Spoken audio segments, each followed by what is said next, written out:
अस्सलाम वालेकुम friends. I hope आप लोग खैरियत से होंगे और आप लोग का दिन भी अच्छा गुजर रहा होगा। तो आज इस नावल ज़िंदगी है तेरे नाल जिसको तहरीर किया है अरम शाह ने, आज हम इसे किस्त नंबर 9 रीड करेंगे। तो चलें बढ़ते हैं इस किस्त की जानिब। अशमान और आन सरसब्ज पहाड़ों की सैर के लिए चले गए थे जब इनकी गाड़ी रास्ते में ख़राब हो गई थी। अब अशमान गाड़ी का बोनट खोलकर मसला दरियाफ्त करने की कोशिश में था। आन इसके पास खड़ी और गिरते सरसब्ज पहाड़ों और पास से गुजरती झील को देख रही थी। पता नहीं क्या मसला हो गया इसे।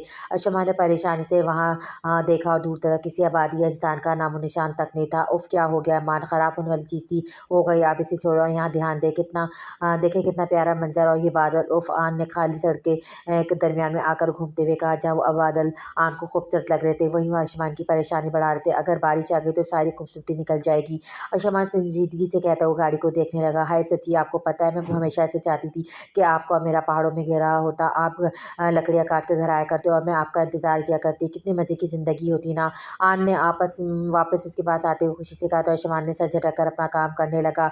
वैसे मान हम डिनर कैसे करते हैं, यहाँ तो कुछ है ही नहीं। आन परेशानी से कहा। हाँ तो आधा जंगली तो बना ही दिया, इस पूरे जंगली बन जाएंगे। यहाँ जानवरों का शिकार करके इन्हें पका लिया करेंगे।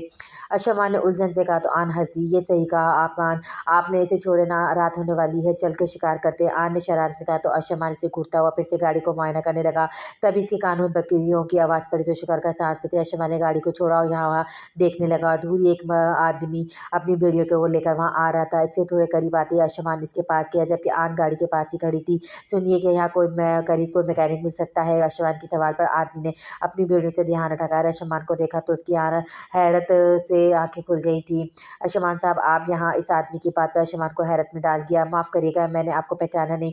अशमान ने आजिज़ी से कहा। आप मुझे भूल गए होंगे साहब, लेकिन मैं नहीं भूल सकता। 4 साल पहले आप अपने भाई के साथ यहाँ आए थे, आपको याद है? मेरा बेटा मेरे साथ आया था और चोटी से गिरकर इसे चोट लग गई थी तो फिर आपने इसे गाड़ी में डालकर अस्पताल ले गए थे और उसके इलाज के पैसे भी दिए थे। आपका एहसान मैं कभी भुला सकता हूँ भला?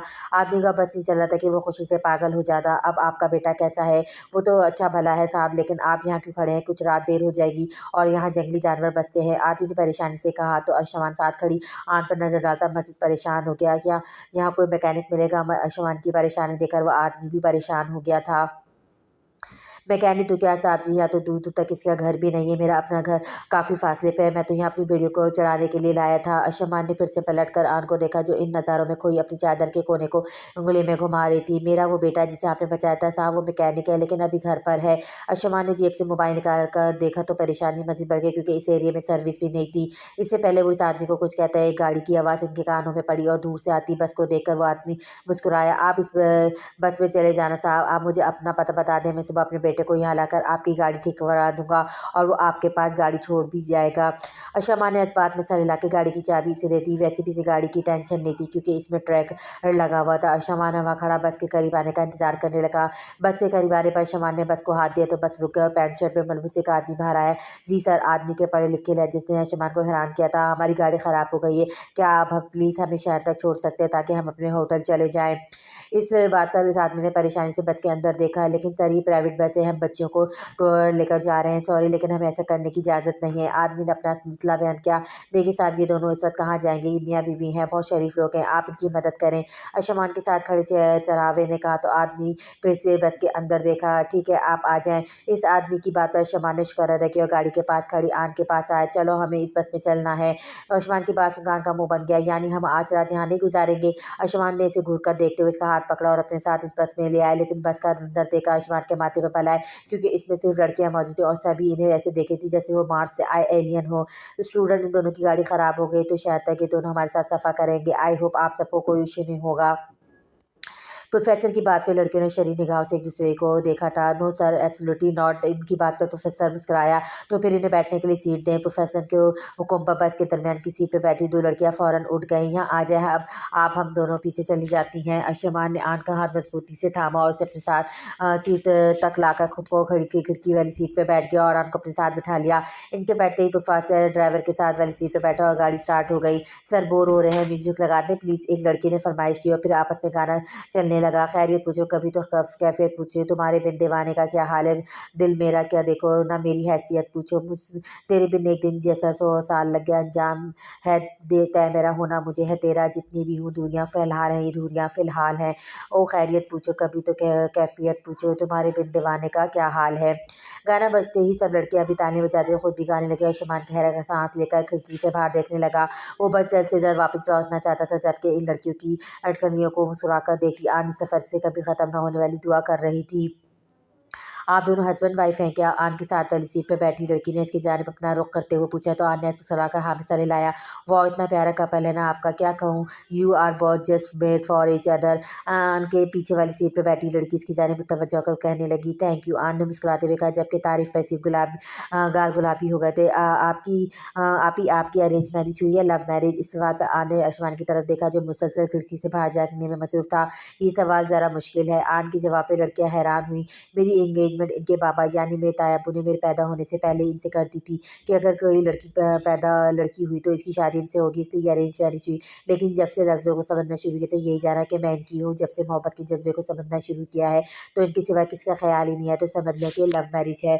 आन ने मुस्कुराकर शमान को देखते हुए कहा, जो अभी भी खिड़की से बाहर देख रहा था, लेकिन चेहरे की सख्ती बयान करी थी कि वो मुश्किल ही सब किए हुए वहाँ बैठा था। वाह यार, काश मेरे पापा भी मेरे पैदा होते से पहले मेरी एंगेजमेंट मेरे कज़न सालार भाई से कर देते। अब इनकी शादी कहीं और हो गई है और उनके 2 बच्चे भी, और मैं यहाँ किताबों में सर खपा रही हूँ। एक लड़की की बात पे सब लड़कियाँ कहकमा लगाकर हँसी और उनके साथ-साथ आन भी खुलकर हँस दी। आज कितने दिनों के बाद वो इस पल को खुलकर जी रही थी। कितने अरसे के बाद इसकी आँखों में आँसू के बजाय चेहरे पे खाली मुस्कान थी। वैसे आपके हस्बैंड करते क्या हैं? एक लड़की ने आन से पूछा। वैसे तो इनका अपना बिज़नेस है, लेकिन हम पंजाब के गाँव से हैं और हमारी बहुत सी ज़मीन है, तो गाँव के मामलात देखते हैं ये। यानी कि आपके हस्बैंड वडेरे हैं? एक लड़की ने जल्दी से पूछा तो आन हँस दी। जी वडेरे हैं, मलिक ख़ानदान से हैं हम। आन की बात पर वो लड़कियाँ आह भरकर रह गईं। आप ही माइंड मत करना, लेकिन आपका हस्बैंड ऐसा लगता है कभी नावल के हीरो हो या सच्ची ये रूट सा हैंडसम मुखड़ा, ऊपर से हट्टा-कट्टा पंजाबी मुंडा और सबसे अहम वडेरा है आपी जेलसी हो रही है आपसे। लड़की की बात पर आन शमान को देखते हुए हँस दी। आप क्या करती हैं? अब सवाल एक कहने वाली क्यूट सी लड़की की जानिब से आया तो जो तब से खामोश बैठी थी। मैं डॉक्टर हूँ। आन ने मुस्कुराते हुए आम से अंदाज में बताया। उफ़ अम्मी, उम्मी कहा था ना प्री मेडिकल में पढ़ते हैं और डॉक्टर बनते हैं। देखा कितना कमाल का वडेरा शौहर मिलता है। डॉक्टर बन के तुझे ही शौक था पर इंजीनियरिंग करने का। ऐनक वाली लड़की के साथ बैठी लड़की ने मुँह बनाकर कहा, मुझे वडेरा नहीं चाहिए, मुझे तो बस कंप्यूटर पढ़ाने वाला वो सड़ूसा सरदानिश चाहिए। ऐनक वाली लड़की ने गुलाबी बालों को साथ फ्रंट सीट पर बैठते प्रोफेसर को देखते कहा, ओ सब लड़कियां हुटिंग करके हंसने लगी थी। साथ ने एक बार मुड़कर सबको देखा, लेकिन जब इसकी नज़र ऐनक वाली लड़की पर तो आंखों में नरमी आई, फिर उसे अपना ध्यान सामने कर गया। आप ही इतना मज़ा आया ना आपके साथ, कि क्या पता आपको भी हमारे साथ मज़ा आया ना? एक लड़की के पूछने पर आन ने मुस्कुराकर हाँ में सलाया। बहुत ज़्यादा लगता है आपको आपके हस्बैंड को मज़ा नहीं है, तब से ऐसी खिड़की से बाहर देख रहे हैं जैसे सड़क पर कतरीना कैफ कमली कमली पर डांस करती नजर आ रही है। एक लड़की ने शरारत से कहा तो सब लड़कियां कैकमा लगाकर हंस दी। कमली कमली से याद आया कि अंधेरा हो गया तो मजाक करें। आन के पास बैठी लड़की ने आंख दबाकर कहा तो सब मुस्कुरा दी। सर कमली कमली सा सॉन्ग लगा दें। लड़की की फरमाइश पर सर ने गहरा सांस लेकर गाना लगा दिया और एक लड़की उठकर आन के पास खड़ी हो गई और दूसरी लड़की को इशारा किया। बस पर इस लड़की ने सीट पर बैठे बैठे ऐसे डांस किया कि आन हैरान हो गई। आप भी करके दिखाए ना डांस। गाना खत्म होने पर दाएं दिखाने वाली लड़की ने कहा, वो मुझे नहीं आता तो क्या हो गया, आप यहाँ कौन सा नचबलिए का कंपटीशन हो रहा है, इसलिए थोड़ा सा। आन ने परेशानी से यहाँ सब लड़कियों को देखा जो बहुत से उम्मीद से देख रही थी। अचानक शमान ने अपना हाथ इसके हाथ पे रखा और सख्ती से घूर कर इसे देखा। सोचना भी मत। शमान की हरकत पर आन हैरत से इसे देखा। ओ सब लड़के ने एक बार फिर से हूट किया। यार ये वडेरा तो पॉजिटिव भी है। हाय आप ये ध्यान से सुना, मैं रात को आकर आपके वडेरे को किडनैप ना कर लूँ। एक लड़की ने शरारत से आँख दबाकर कहा तो सब लड़कियाँ हंसने लगी। तभी अचानक बस रुक गई और शमान ने सुक्का सांस लिया। प्रोफेसर भी अपनी सीट से उठकर उनकी जान नहीं पाया। सर हम माल रोड पहुँच गए, आप यहाँ से टैक्सी लेकर अपने होटल जा सकते हैं। हम आपके होटल छोड़ देते, लेकिन बच्चों की कैंपिंग के लिए लेकर जाना है और हमें देर हो रही है। प्रोफेसर साहब ने वजाहत दी। कोई बात नहीं, आपका शुक्रिया। इतना कहकर शमान ने आन का हाथ पकड़ा और खड़ा होना चाहा, लेकिन अचानक ही एक लड़की ने अपना हाथ आन के दूसरे हाथ पर रखा। प्लीज़ आप ही ना जाएं, आप भी हमारे साथ कैंपिंग करने चले, सारी रात खुलकर इंजॉय करेंगे। लड़की की बात पर बाकी सबने हाँ में सर हिलाया। तभी दो और लड़कियों ने आन के हाथ पे हाथ रखा। हमने इतना इंजॉय किया आपके साथ, अभी नहीं जाए ना प्लीज़, कल हमने वापस जाना है सिटी, हम आपको छोड़ देंगे आपके होटल प्लीज़।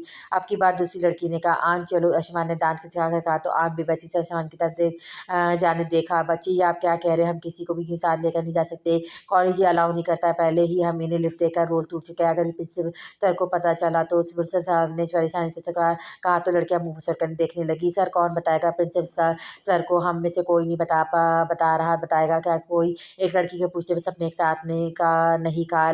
प्लीज सर क्या हो गया, ये दोनों कौन सा दहशतगर्द है जो आप डर रहे हैं, चिल कर रहे हैं, कुछ नहीं होता।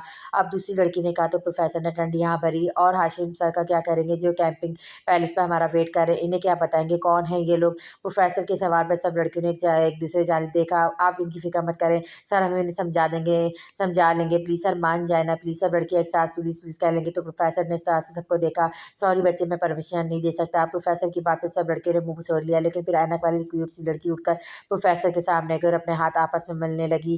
पर प्लीज सर मान जाए ना, आप ही बहुत अच्छी है, हमें इनके साथ वक्त गुजारना है प्लीज। लड़की के सर उठाकर प्लीज कहने पर प्रोफेसर ने भी वैसे से यहाँ वहाँ देखा। ठीक है, अगर ये दोनों मान जाए तो मुझे कोई एतराज नहीं। ये प्रोफेसर से इजाज़त मिलने सबने खुशी से कहा तो ऐनक वाली लड़की वापस आकर बैठ गई और एक शर्मीली से निगाह उठाकर प्रोफेसर को देखा, फिर अपना सर झुका गई। आप चलेंगे ना हमारे साथ कैंपिंग पर, आप ही। इस सवाल पर आने इजाज़त न तलब नजरों से अर्शमान को देखा जिसे घूरने में मसरूफ था। बिल्कुल नहीं, हम होटल वापस जा रहे हैं। अर्शमान का आन का मजबूती से हाथ पकड़ खड़ा हुआ, लेकिन आन अपनी सीट पर बैठी रही। मैं इनके साथ वक्त गुजारना चाहती हूँ मान, इतना मजा मुझे कभी नहीं आया जितना आज आया। क्या आप मेरी खुशी के लिए मान नहीं सकते। आन ने इतनी मुझसे पूछा कि एक पल के लिए इनकार करना अर्शमान के लिए नामुमकिन हो गया, लेकिन फिर से अपनी मजबूती को कायम किया। आन हम होटल वापस जा रहे हैं, अर्शमान ने सख्ती से हुक्म दिया।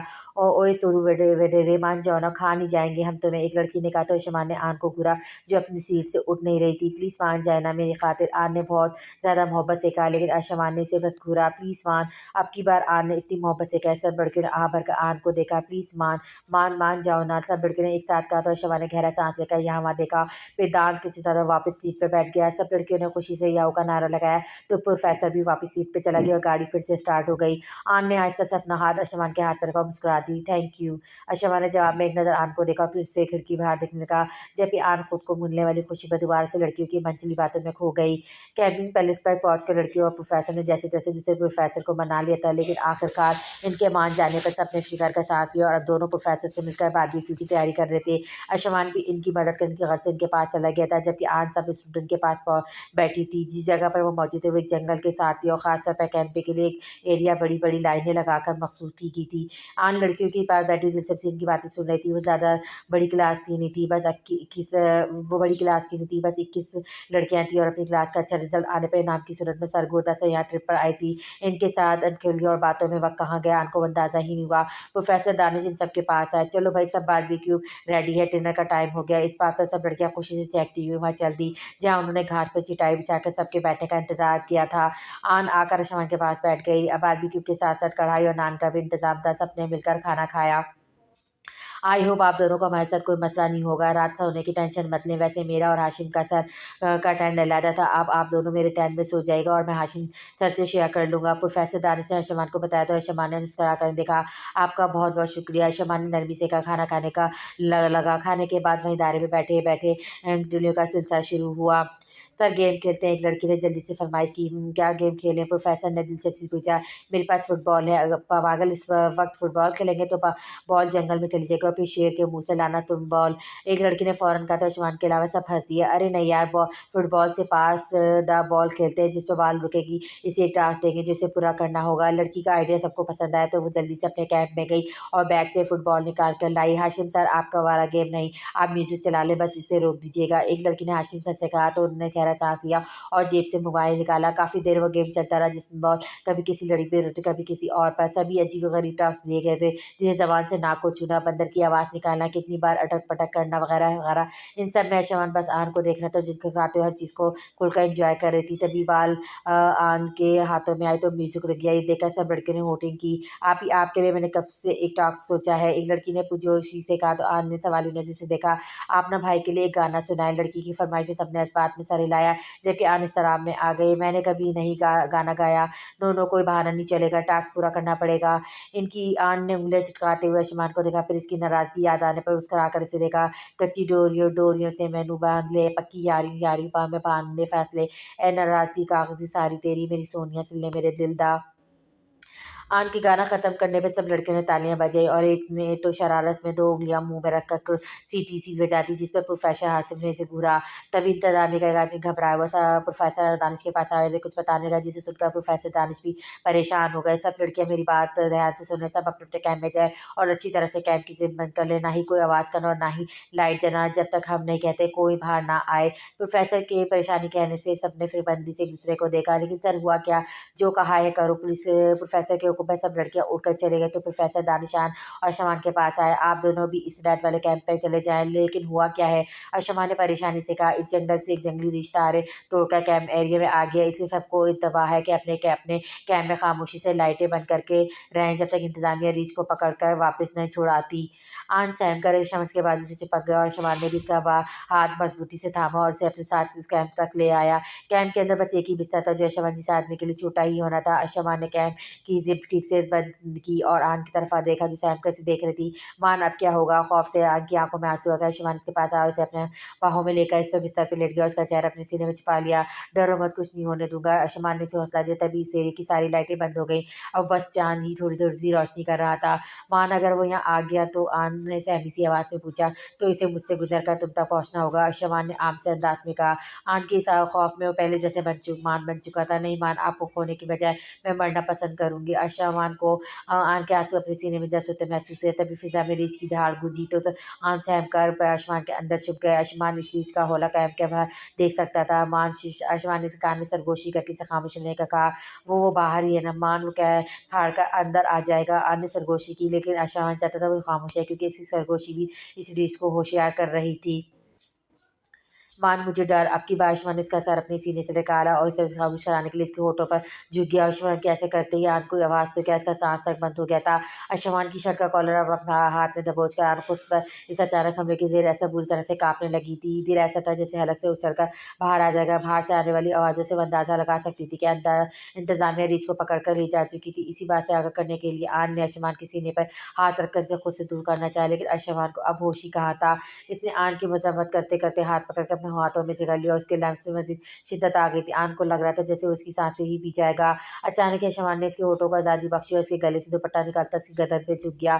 मान, आन ने सहम कर उसे पुकारा। शमान की मनमानियाँ उसे बुरी तरह कँपकँपाने पर मजबूर कर रही थी। मान प्लीज़ चुप, आन आवाज़ ना आए तुम्हारी, वरना कसम खाता हूँ इस चीज़ से ज़्यादा खतरनाक साबित होगा तुम्हारे हक़ में। अशमान बोलने से ज़्यादा करा और अपने होंठ उसकी गर्दन पर रगड़ते हुए गुस्ताखियाँ करने लगा। आन बेबसी से तकिए को अपनी मुट्ठी में दबोचती अपनी आँखें ज़ोर से मीच गई। जान तो इसके तब हवा हुई जब इसने अपने कंधे से शर्ट सरकती महसूस की और अशमान का हाथ इसकी जान का अलग वपाल बना हुआ था। अशमान ने अपने होंठ इसके कंधे पर रखने के बाद अपने दांत वहाँ दबाए तो आन सिसक कर अपनी आंखें ज़ोर से मीच गई। अशमान साहब, प्रोफेसर दानिश की आवाज़ पर अशमान होश में आया और उसने बिना अपना चेहरा आन की गर्दन से निकाला। जी। अशमान ने कैम्प से बाहर आती टॉर्च की हल्की सी रोशनी में आन के चेहरे की रंगों को खामोशी से देखते हुए पूछा। वो आपको पता था कि इंतजामिया ने रीछ को पकड़ लिया, अगर आप बाहर आना चाहे तो बेफिक्र होकर आ सकते हैं। अशमान बस आन को देखने में मसरूफ़ था, जो अभी भी आंखें ज़ोर से मेरे से कँपकँपा रही थी। हम थक गए, अब आराम करेंगे, आपका शुक्रिया। अशमान ने आन के थरथराते नाज़ुक लबों को पुरतेश निगाहों से देखते हुए कहा तो प्रोफेसर वहाँ से चला गया। आन ने अपनी पलकें उठाकर अशमान को देखा, जो आन को न जाने किन नज़रों से तकने में मसरूफ़ था। सो जा आन मलिक, वरना जो करते रुक गया अब नहीं करूँगा। अशमान अशमान की धमकी का करामत साबित हुई। आन फ़ौरन आँखें बंद करके सोने की कोशिश करने लगी। अशमान ने सिर्फ़ सीने से लगाकर हल्का सा मुस्कुरा दिया। अब इसने ज़ेरे लब कहा और वो खुद भी सुकून से आँखें मूंद कर सो गया। वो कुछ भी कर लेता, इस बात से इनकार नहीं कर सकता था कि अपने सुकून, अपनी आँच के बगैर वो कुछ नहीं कर सकता था। कनिष्क गाड़ी की फ्रंट सीट पर बैठी अपने हाथ आपस में मल रही थी जब सुल्तान ने एक मुस्कुराती निगाह इस पे डाली। क्या हुआ, तुम इतना घबरा क्यों रही हो? सुल्तान की सवाल पे कनिष्क ने इसे देखा। गाल फिर से गाल छलकने लगे थे। इसने अपना सर फौरन झुका लिया। नहीं नहीं, मैं तो कब घबरा रही हूँ। कनिष्क साफ मुकर गई। हालांकि सुबह से इसकी यही हालत थी, वो सुल्तान से निगाह तक नहीं मिला रही थी। अगर सुल्तान कोई बात भी पूछता तो घबराते हुए इसका जवाब दे देती। तुमने झूठ बोला नूरी, तुमने कहा था तुम झूठ नहीं बोलती, अब गुनाह होगा तुम्हें बहुत ज़्यादा। सुल्तान की बात पर कनिष्क की आंखें बड़ी हो गई। वो बुरी तरह से डर चुकी थी। नहीं नहीं साईं जी, मैंने झूठ नहीं बोला, मैं घबरा नहीं रही, मैं तो बस कनिष्क को समझ नहीं आया कि क्या कहे तो अपना सर झुका गई। सुल्तान ने इसे सुल्तान में देखकर गाड़ी स्टार्ट पर पार की और उसकी जानिब मुड़कर उसके हाथ थाम लिया। बताओ मुझे क्या बात है, क्या चल रहा है तुम्हारे दिमाग में? सुल्तान ने मोहब्बत से पूछा और जानता था कि जो कुछ हुआ इसके बाद कनिष्क से शर्माएगी, लेकिन कनिष्क का इस कदर घबरा जाना से परेशान कर रहा था। साईं से वो कल कल आपने आपने ऐसा क्यों किया मेरे साथ? कनिष्क ने इतनी मासूमियत से पूछा कि सुल्तान को बेसाख्ता टूट कर उसमें प्यार आया। वो क्यों भूल गया था कि इसकी जान आम लड़कियों जैसी थी, वो बहुत ज़्यादा मासूम थी। मैंने तो बस प्यार किया था मेरी जान। सुल्तान ने भोजन से लहजे में इसका गाल सहलाते हुए कहा तो कनीज वजह सहम कर इसे देखने लगी। ये कैसा प्यार हुआ, ऐसा प्यार कोई नहीं करता साइज, अच्छा तो कैसे करते हैं? सुल्तान ने उसके चेहरे की घबराहट देखते हुए दिलचस्पी से पूछा। वो अम्मा तो बस गले लगाती थी या गाल चुम लेती थी, ऐसे तो इससे आगे कनीज से कुछ कहा ही नहीं गया। वो लहू चमकाता चेहरा अपने हाथों पे छिपा गई। इसकी इस हरकत पर सुल्तान का कहकमा गाड़ी में गूंजा। मैं तुम्हारी अम्मा नहीं हूँ, मेरी जान शौहर हूँ। मेरी मोहब्बत जताने का अंदाज सबसे अलग होगा। अचानक ही सुल्तान ने हाथ पकड़कर इसे अपनी जानिब खींचा तो कनीज सहम कर इसे देखने लगी। और तुम्हें मेरी हर मनमानी को सहना होगा। सुल्तान ने इसकी होठों पर फोकस करते हुए हुक्म दिया तो कनीज ने हाँ में सर हिलाया। सुल्तान ने गहरा सांस लेकर इसे छोड़ा और गाड़ी स्टार्ट कर दी। तुम तो अपना जोगी बना लोगी मुझे, और फिर भी तुम्हें नहीं होगा कि तुमने क्या किया है। सुल्तान की बात पर कनीज ने नासमझी से देखा। हम कहाँ जा रहे हैं? कनीज ने दिलचस्पी से पूछा। सुल्तान ने उसे बस इतना बताया कि कहीं जाना है, लेकिन कहाँ जाना है ये इससे नहीं बताया था। गाँव वापस? क्या सच में हम अम्मा भी के पास वापस जा रहे हैं? कनीज की पुरजोश जोशी पर सुल्तान मुस्कुरा दिया और हाँ में सर हिलाया। मैंने अम्मा भी को बड़ा याद किया, शायद अब मैं फिर से इनके पास सोया करूंगी ना। कनिज की चालाकी समझ के सुल्तान ने इसे घूरकर देखा। इतनी भी मासूम नहीं हो तुम। कनिज ने अपनी का मुस्कान को छुपाने के लिए चेहरा झुका लिया। उसकी अदा पर हंसता हुआ सुल्तान अपने ध्यान ड्राइव करने लगा। वो बस जल्द से जल्द हवेली पहुंचकर सबको अपने और कनिज के रिश्ते के बारे में बताना चाहता था। वो जानता था कि इसकी माँ इससे नाराज होगी, लेकिन इसे सोचते थे वो कुछ भी करके इन्हें मना लेगा। हवेली के बाहर गाड़ी रोकते कनी जल्दी से गाड़ी से निकलकर अम्मा बी के कमरे की जानिब चली गई और सुल्तान भी मुस्कुराता हुआ उसके पीछे आया। दरवाजे में खड़े होकर अपनी बीवी और अम्मा बी के गले लगा देखकर मुस्कुरा दिया। ऐसा लगा था जैसे वो सदियों के बाद इनसे मिली हो। फरीन बेगम के ख्याल पर सुल्तान दरवाजे पर से हटा और उसके कमरे की जानिब चल दिया, लेकिन अनाविया को इनके कमरे से बाहर निकलता देखकर इसके कदम रुक गए। अरे आप वापस आ गए सुल्तान? अनाविया ने एक अदा से पूछा। अम्मी कहाँ हैं? वो इनकी तबीयत ठीक नहीं थी तो मैंने दवाई देकर सुला दिया। इस बात पर सुल्तान का दिल बुरी तरह से धड़का। क्या हुआ अम्मी को? बस ज़रा सा बीपी शुरू हो गया था, इसी वजह से सर दर्द हो रहा था। आपने मिलना है तो जगा दूँ इन्हें? सुल्तान ने इनकार में सर हिलाया। नहीं, मैं इनसे बाद में मिल लूँगा, अभी इन्हें आराम करने दो। इतना कहकर सुल्तान अपने कमरे में आ गया। अब वो ज़रा सा परेशान हुआ था कि फरीन बेगम की तबीयत पहले ही खराब थी, वह ऐसे में वो इनसे इतनी बड़ी बात कैसे कहता है। लेकिन फिर भी सुल्तान ने सोच लिया था कि अब वो कनीज का सच अपनी माँ को बता कर ही रहेगा। लीज़ा सोकर उठी तो इसकी नज़र रूप पे पड़ी जो मुस्कुराते हुए उसे देख रही थी। लीज़ा ने इससे नज़र हटाकर एक नज़र क्लॉक पे देखा जहाँ दिन का 1 बज रहा था। इसे समझ नहीं आता था कि 2 दिन से वो इतना क्यों सो रही थी। अब कैसी तबीयत है आपकी? लीज़ा ने एक पल को आंखें बंद की। 2 दिन हो गए थे इसे धूप में खड़े होने की वजह से सनबर्न और सन स्ट्रोक हुए चाहे। अब इसकी तबीयत काफ़ी बेहतर थी, लेकिन जो बात लीज़ा को तकलीफ दे रही थी वो थी कि इन दोनों में एक बार भी अज़म इसका हाल तक पूछने नहीं आया था। वो जिसने लीज़ा की हालत इसके लिए की थी, इसे इतना भी ख्याल नहीं आया कि एक बार इसे देख ही लेता। न जाने क्यों अज़म इसके रवैये से लीज़ा को उसकी सोच से ज़्यादा तकलीफ दी थी। ज़िंदा हूँ, लीज़ा ने रूखे से अंदाज में कहा। उठकर बैठ गई। पता नहीं क्यों उसका दिल कर रहा था हर चीज़ को तहस-नहस कर दे। नहीं जी, अब आप ठीक है, ठीक है। जल्द की रेडनेस भी चली गई, अब कोई और मसला भी नहीं है। आप तो आप बिल्कुल ठीक है, रूप ने मुस्कुराते हुए कहा और लीज़ा ने गहरा सांस लेकर अपने बाल लिपटते हुए इनका एक जोड़ा बनाया। वैसे एक बात कहूँ, लीज़ा ने आम से अंदाज में कहा, आप बहुत किस्मत वाली कि आपको चौधरी जी जैसे ख्याल रखने वाला शौहर मिला है। लीज़ा ने हैरत से रूप को देखा, फिर इसके होठों पर एक घायल मुस्कान आई। अगर तुम्हारी नज़र में ये अच्छा शौहर है तो बुरा शौहर क्या होगा? रूप ने हैरत से लीज़ा को देखा। इसे मेरी ज़रा से भी परवाह क्या? मैंने इससे कहा अभी तक धूप में रहकर मेरी तबीयत ख़राब हो जाएगी, इसने फिर भी मुझे जाने नहीं दिया। जानती हूँ अगर ज़्यादा देर इस धूप में रहती तो मर भी सकती थी, लेकिन इस शौहर को इससे क्या फ़र्क पड़ता है? लीज़ा ने इंतहाई ज़्यादा गुस्से से कहा, जबकि आंखें जब से गुस्से से नम हो चुकी थी। और तो और अगर मेरी तबीयत इसकी वजह से ख़राब हो गई तो इसके बजाय इसकी अपनी गलती को एक्सेप्ट करे, मुझसे माफ़ी मांगे। इसने एक मरतबा मुझे देखना था, गवारा नहीं किया। अभी भी वो तुम्हारी नज़रों में अच्छा दोस्त है, अच्छा शौहर है? लीज़ा ने एक तंज़िया मुस्कुराहट के साथ रूप को देखा जो हकी-बकी से देख रही थी। वो अच्छा शौहर नहीं है रूप, वो एक अनापरस्त और इंतहाई लापरवाह शौहर है। मुझे इसके पास नहीं रहना। इतना कहकर लीज़ा बेड से उठी और वॉशरूम की जानिब जाने लगी। आप कितना गलत सोच रही हैं ना चौधरी जी के बारे में। अगर आपको सच बता दूँ तो आपको अपने के अल्फाज में बहुत दुःख होगा। रूप की आवाज़ पे लीज़ा ने पलट कर उसे देखा। ओह! अच्छा बताओ मुझे सच। लीज़ा ने सीने पे हाथ बाँध कर कहा तो रूप ने गहरा साँस लिया। पिछली 2 रातों से मुसलसल वो आपके साथ रहे हैं। आपको इसलिए नहीं पता क्योंकि आपको आपको खाने के बाद जो दवाई दी जाती थी वो आपको रिलैक्स करने के लिए है और आप इसे खाकर गहरी नींद सो जाती हैं। रूप की बात पे लीज़ा ने आँखें छोटी करके इसे देखा। ये 2 रातें उन्होंने मुसलसल जाकर आपके साथ गुज़ारी। इस रात भी वो सारी रात आपका ख़्याल रखते रहे। कभी आपको ठंडे पानी की पट्टियाँ करते थे, कभी आपकी जिल पर एलोवेरा जेल लगाते। लीजा अब ये बेयकीनी से रूप को देख रही थी। अगर दिन की बात करें तो जानती हो कहाँ होते हैं रूप। एक पल को रुकी, आंखें उठाकर लीजा को देखा। सारा सारा दिन अपना हर काम तपती धूप में खड़े होकर करते हैं ताकि इस तकलीफ से खुद को दो चार कर सके जिससे आप इनकी वजह से गुजरी हैं। लीजा को लगा रूप की बात पर इसकी सांसें थम गई हूँ। आपको यकीन नहीं है ना, तो आइए मेरे साथ। रूप ने लीजा का हाथ पकड़ा, उसे अपने साथ खींचते हुए हवेली की पिछली जानिब ले गई। एक खिड़की के पास आकर रूप ने लीजा को सामने किया। देखिए बाहर आज इनका काम घर पर ही करने वाला था, तो सुबह से वहाँ बैठकर कर रहे काम कर रहे हैं। लीजा ने हैरत से फटी आंखों से अज़म की हालत को देखा, जो धूप में बैठा कुछ कागजात देख रहा था, जबकि कमीज पसीने से भीग चुकी थी, लेकिन फिर भी वो धूप में ऐसे बैठा जैसे जून की गर्मी की बजाय दोपहर दिसंबर का मई मौसम और वो शौक से धूप सेक रहा हो। लापरवाह वो नहीं चौधरंजी, लापरवाह आप है जिन्हें इनकी ये उल्फत नजर नहीं आती। इतना कहकर रूह वहाँ से चली गए और लीजा हक्की बक्की सी वहाँ खड़ी अज़म को देखती जाती थी, जो अभी भी धूप में बैठा था, जबकि गुलाम इसकी हालत से परेशान होता। कभी इसे पानी दे रहा था तो कभी इसके सामने खड़े होकर इसे छाँव देने की कोशिश करता, लेकिन अज़म इसे सामने से पीछे कर देता जैसे इसके धूप इसके लिए खुराक हो। लीजा बूझल कदमों से कमरे से वापस आ गए। दिल बहुत बुरी तरह से बेचैन हो रहा था। दिल कर रहा था कि फ़ौरन इसके पास जाए, उसे वहाँ से हटा दे, लेकिन फिर इसकी आना आड़े आ जाती जो लीजा को भड़का रही थी कि लीजा को इसकी परवाह नहीं करनी चाहिए। इसने लीजा को यहाँ कैद रखा था। शाम होने तक अपने कमरे में बैठी लीजा इसी कश्मकश से दो चार उठती, लेकिन फिर इसका दिल इसकी अना को हारने पर मजबूर कर गया। आप ही हम आपको बहुत ज़्यादा मिस करेंगे, सच में आप बहुत अच्छी हैं। बस इनके होटल के बाहर रुकी थी। जब सब लड़कियों से मिलती आन को एक लड़की ने कहा, तो आन ने नम आँखों से इसकी जानिब देखा। मुझे भी आप सब बहुत याद आओगी, मुझे इतना अच्छा कभी नहीं लगा। आन ने सब लड़कियों की जानिब देखते हुए कहा, और अर्शमान ने गहरा सांस लेकर इसका हाथ पकड़ा और उसे बस से बाहर ले आया। होटल में वापस आकर अर्शमान की नज़र आन की आंखों में मौजूद आंसू पड़ी, तो अर्शमान हैरत से उसे देखने लगा। तुम रो क्यों रही हो? आन ने नम पल के उठा के इसे देखा, फ़ौरन अपने आंसू पोंछ दिए। जानबूझ के नहीं रो रही, बस इनसे दूर होते हुए आंखों में आंसू आ गए। शम्मा ने सरदार भर कर देखा। इसकी आन ऐसी थी, छोटी छोटी बातों पे अफसरदा हो जाने वाली। वो तो ये भी नहीं जानता था कि ये लड़की रो रो कर मेरे मेरे बगैर डॉक्टर कैसे बन गई। वापस छोड़ आओ, तुम्हें इनके पास शौक पूरा कर लो, बल्कि वापस ही मत आना, मेरे पास इन्हीं के पास चली जाना। आन ने हैरत से शमान की जानिब देखा। इतना गुस्सा क्यों कर रहे हैं? अपनी आंखों से रो रही हूँ, आपकी नहीं। आन ने गुस्से से कहा और बाहर मौजूद बालकनी में आ गए। कुछ देर बाद इसे ऐसा कि शमान इसके पीछे खड़ा है।